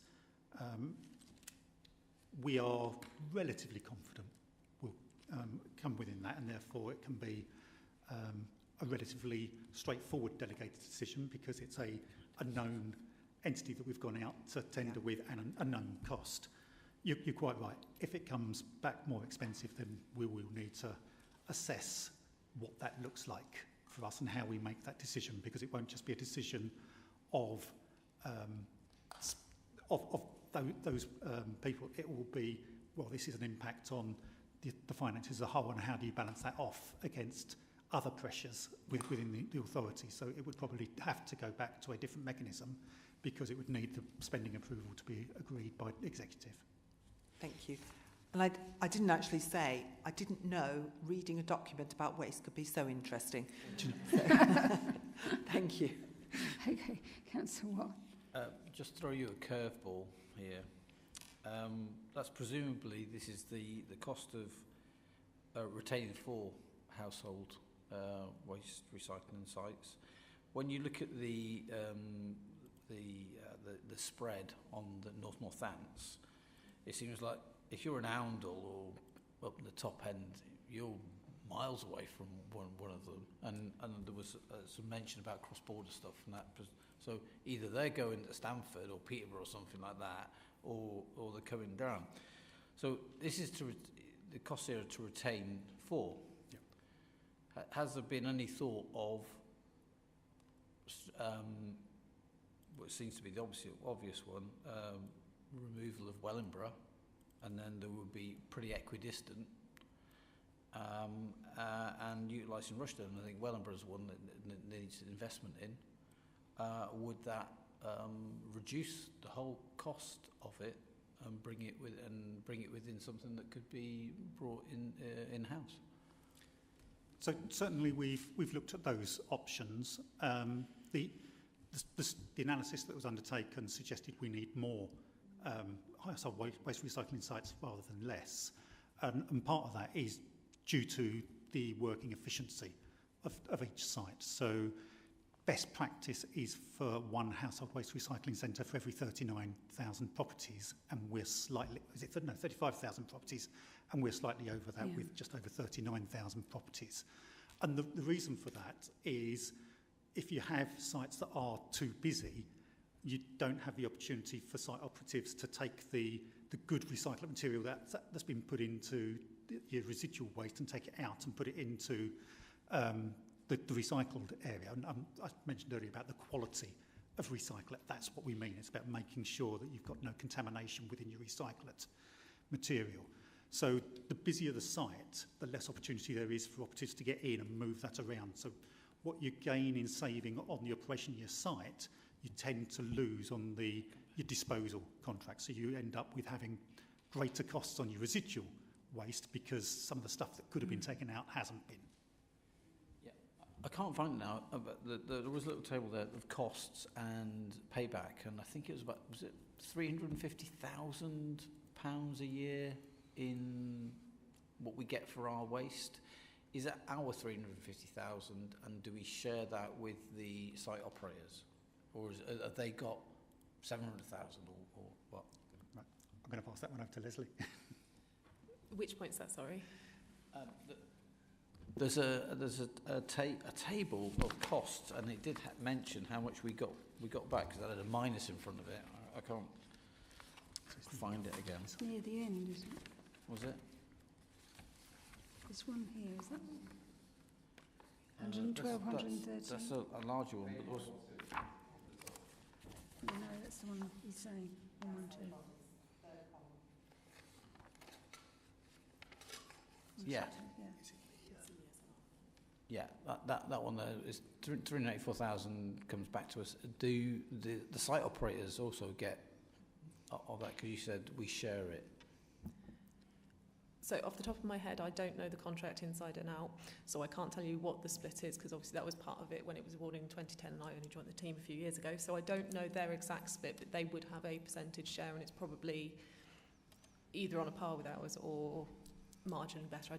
Like I say, I don't know the ins and outs of that original sort of allocation, but they will also be making that kind of money, but that is what we get out of that. So would there be potential for us to retain all of it? Or does it, or part of the contract, and then so if we contract out, we would never get 100%. That would never happen because the contractor is always going to want to make some money as well, because obviously that's what they're doing. They're the ones brokering it. If you were to bring it in-house, then you technically would have the 100% of whatever the costs were. But as we've said earlier, we wouldn't have the buying power, we wouldn't have the selling power. Because we have a smaller amount of each of those types of waste to sell, whereas as an outsider operator, they can sell several times the amount that we've got because they've got multiple sites to sell the ferrous metals from, the plastics from and stuff, whereas actually we would only have our small proportion of that. But like you say, it's measuring these things up as to whether you'd get the right price versus a guaranteed amount of income, because you can set some guaranteed income targets on waste, and sometimes in the contract we've had a guaranteed rate, which meant that even if the market price was lower, that's the price we got, which we've had times where actually the market operators have had to pay people to take away their waste because the price was negative, whereas actually that's the risk that you're mitigating by sharing that cost. So actually in the times that the prices are that low, the operator's taking the risk. So it's kind of, it's weighing these two things up. It's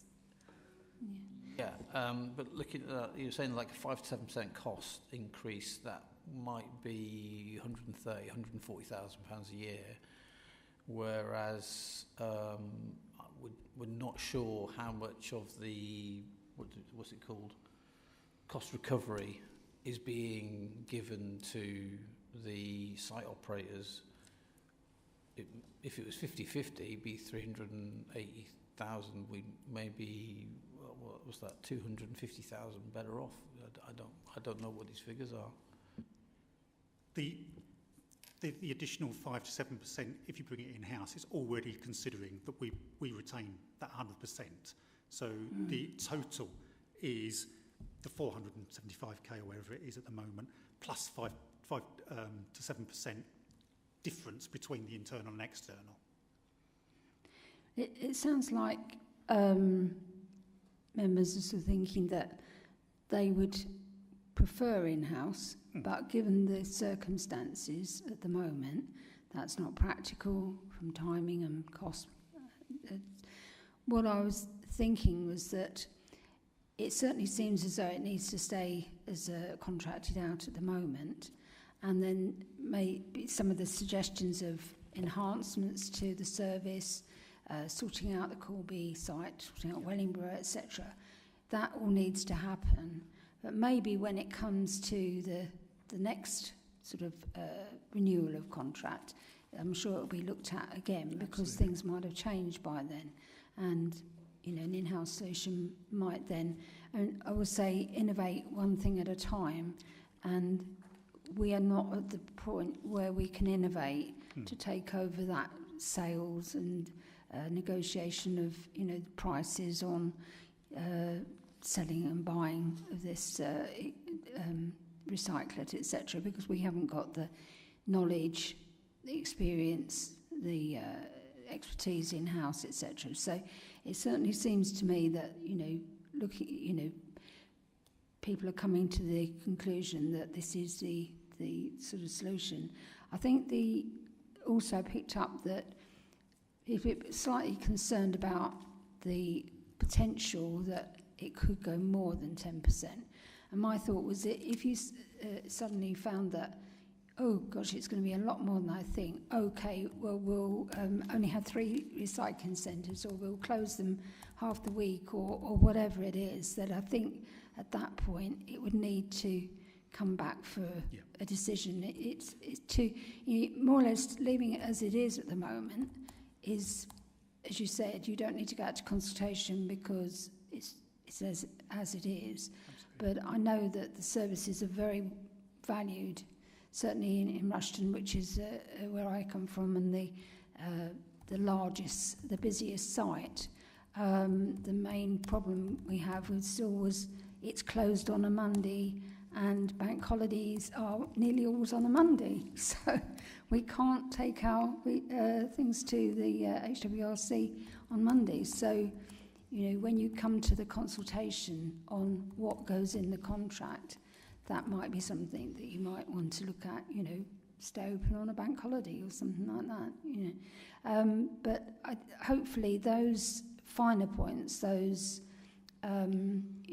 detailed things, will come back for consultation, you know, at a later stage. So this is just the, you know, do we go in-house or contract it out? Yeah. And then presumably it would be a public consultation then for, you know, anyone to make any comments that of enhancements they think.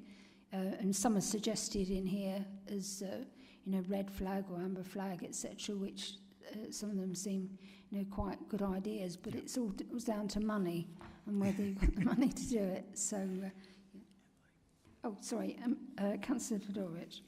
I'm going to sum up most of my points via email, so you'll be happy to know. But I did just want to mention a couple of things. I do actually would like to know the answer to, like, is there going to be a consultation before 2025? Is that correct or no? We're certainly hoping to get a strategy developed ASAP that Sure. we can be doing in parallel with the procurement process. Yeah. Sorry, that's very loud. I guess my one question would be, could we maybe do like an informal query about what people would like to see, kind of that open asking, whether that be with town councils or something like that. I also was thinking around commonplace. I thought that might be something that might be useful, actually also for EVs. But Sorry, can you explain that? Sorry. So commonplace is a platform where you can go, members of the public can kind of go on and pinpoint problems and things like that on a map. And it's quite useful. I mean, actually, it's probably more relevant for EVs, but yeah, that platform is really, really good for gaining that information in more of an informal way. I was just thinking, in that time, obviously, if we're not going to do a formal consultation, it might be useful just to get some of those insights so we can feed those in, because ultimately what we're going to be trying to ask is try and get the most out of that contract, which is exactly what we want. And that's what my kind of last 2 points were going to be about. The booking system query, I think you've summed up perfectly, Councillor Mercer, so I won't drill into that. Yeah, I completely agree. But in terms of getting the most out of that contract, the booking systems have been laid out as being really black and white. And the pros and cons were very much in that ilk. But I would very much say that some of the comments I've had about it is that it would be ideal to have that wiggle room. So the booking appointments sounds like a really good idea. However, there are going to be older people or people who don't have access to technology who can't book those appointments. Other sites that we've been to, they've obviously got some ways to book on your entranceway, which is quite a nice thing. So I think, yeah, just having that, working that wiggle room in basically would work really well. And also the black bag sorting policy, it looks like it works exceptionally well for the council that implements that. I would love to know if that could be implemented sooner than the contract beginning at 2025, but I don't know if that's possible for us to do. Thank you. Did you want to come back on that, or...? I should let you come back on that one. So I've got Councillor Watt wants you to speak as well. In terms of obviously asking people what they want, I can guarantee they'll ask for 7 days a week, 9 till 5, because that's what they used to have, and we've had to cut that back over the years in order to make the savings previously. So you do have to be quite careful in what you do ask, because actually if you're then not going to be able to deliver it anyway, and we're at the moment at the point where we're saying our current 5-day-a-week service isn't potentially affordable, we've got to bear in mind what question it is that we are going to ask people, because if we can't deliver it, there is no point asking it. So I just want that to be mindful, and obviously if we're going to do it, then we will sort of get the questions circulated to people who can then come in on that. And in terms of the black bag sorting, that one scared me when I saw it in the SLR report. I was like, oh no. I doubt we could probably put that into our current contract as it stands without it being a contractual change. We currently run our sites with a minimum amount of staff as it is, and that would require at least another member of site, I would imagine, per site, which is obviously a cost we don't have currently. Obviously, it's something we could ask as part of the innovation within outsourcing, that the contractor comes back to us with these kind of innovations, and actually we can see what that can, whether it's affordable. But I think, as Steve has said, until we actually ask the market what is available, what innovations they can bring, what they can afford to do for us, we won't know whether we can afford this and how much all those nice-to-haves would actually cost us, because actually it might be affordable. We just don't know, because we last let this contract 15 years ago. So it's kind of, we're working on a very old contract. So, you know, we've taken the advice of the consultants and everyone, and we just need to now ask the market properly, but you can't do that without doing it as a formal procurement, and that's what we're asking to do. Just to add on to what Leslie said, I think it's really important that you do have that open consultation, because it's not necessarily about what opening hours or things like that, but it's, we really want to encourage people to recycle more. What would encourage people to recycle more than we currently offer? And I think it's really important to understand some of the nuances that comes back with for us to be able to feed that into the service delivery we have. Yeah, Councillor Wilkes. Thank you, Chair. Obviously, there's going to be lots more to talk about. There's going to be consultations, but on the basis that actually all we need to decide tonight is, are we going to outsource or insource? And we've heard a lot. I was wondering if you were looking for a proposal to accept the recommendations, in which case I'm happy to just make one the proposal. comment from Councillor Watt, and then we'll... Whenever you're ready, Chair, I'm ready to propose. I just want kind of clarification on the in-house service and the contracted out service, because it seems that in this table, whether it's in-house or outsourced, we'd still only get 384,000. So that's to kind of assume that the outsourcer is not making any money on it, or that we would get such a reduced return on our recycler, our valuable recycler, whatever it is, that it would still be the rate that they're giving us. Mm. So what is their cut, kind of, and does their cut significantly change the perspective, the look of these figures? So I think Leslie said earlier she doesn't know the specifics of what the percentage cut is, but what we've put in there is a sort of a minimum cost. So there's a set cost that we pay. The cut that we share is when the provider is in sort of the peak periods, and Leslie mentioned that there's fallow periods in selling on recycler as well as peak periods, and it's that percentage of where they're earning a profit. We take a percentage of that. The market is telling us going forwards that they're not really amenable to those risk shares, because they are sort of losing in several years compared to now, and there's lots of potential change in legislation, and then we mentioned earlier about the deposit return scheme and things like that will change the dynamics of it as well. So there's a lot of uncertainty in the commodity markets at the moment. But that's the percentage is our percentage share of above beyond the saving they make, or a percentage of the saving they make above and beyond the set price. And the reason I was kind of labouring it is this isn't a 5-year contract, this is likely to be a 15-year contract. And if it would be that it would be cheaper for the council to run it in-house, it's 15 years before we get the opportunity to make those savings. Yep. Do you want to? I mean, the recommendation is up to 15 based on the soft market testing, where people have said they want 8 plus 5 plus something or whatever. But obviously, if the council decide that they would rather we went on a shorter one, then we can look at that. But obviously, the reason the markets want a certain length of time is because if they're then going to invest in infrastructure on our sites, they obviously need that time in order to make that investment worth their depreciation. So if you don't want to go to 15 years, then we can tailor it accordingly. But in terms of sort of checking their cut, I can check that for you and see whether I can pull that out. But obviously, it's probably commercially sensitive, so we'd have to be aware of that. If they're making an investment in our sites, why is it going to cost us 1.5 million, 3 million to do Wellingborough and Corby then? The investment in our site is what I mean is actually skips, new ramps, the equipment that they need to actually run the site. That's the stuff that they have to buy. So they have to be able to finance that over the course of their contract. So the actual, if we want a brand new site, that is something we as an organisation have to provide. So that's why the costs are in there for that. But obviously, skips are their day-to-day business, so they need to buy new skips because, you know, chances are the ones that are currently out there are a little bit dilapidated. And then they will need a JCB, they will need porter cabins, they will need X, Y, and Z. So they're the things they have to be able to invest in, which is why they want that sort of longer period of time on that initial sort of term. But then, you know, we can decide on extensions if that's sort of the way. So the figure of 1.5 million to 3 million for the Corby Wellingborough changes, would that be factored into, if we give them a 15-year contract, they would absorb that cost and we wouldn't have to incur that?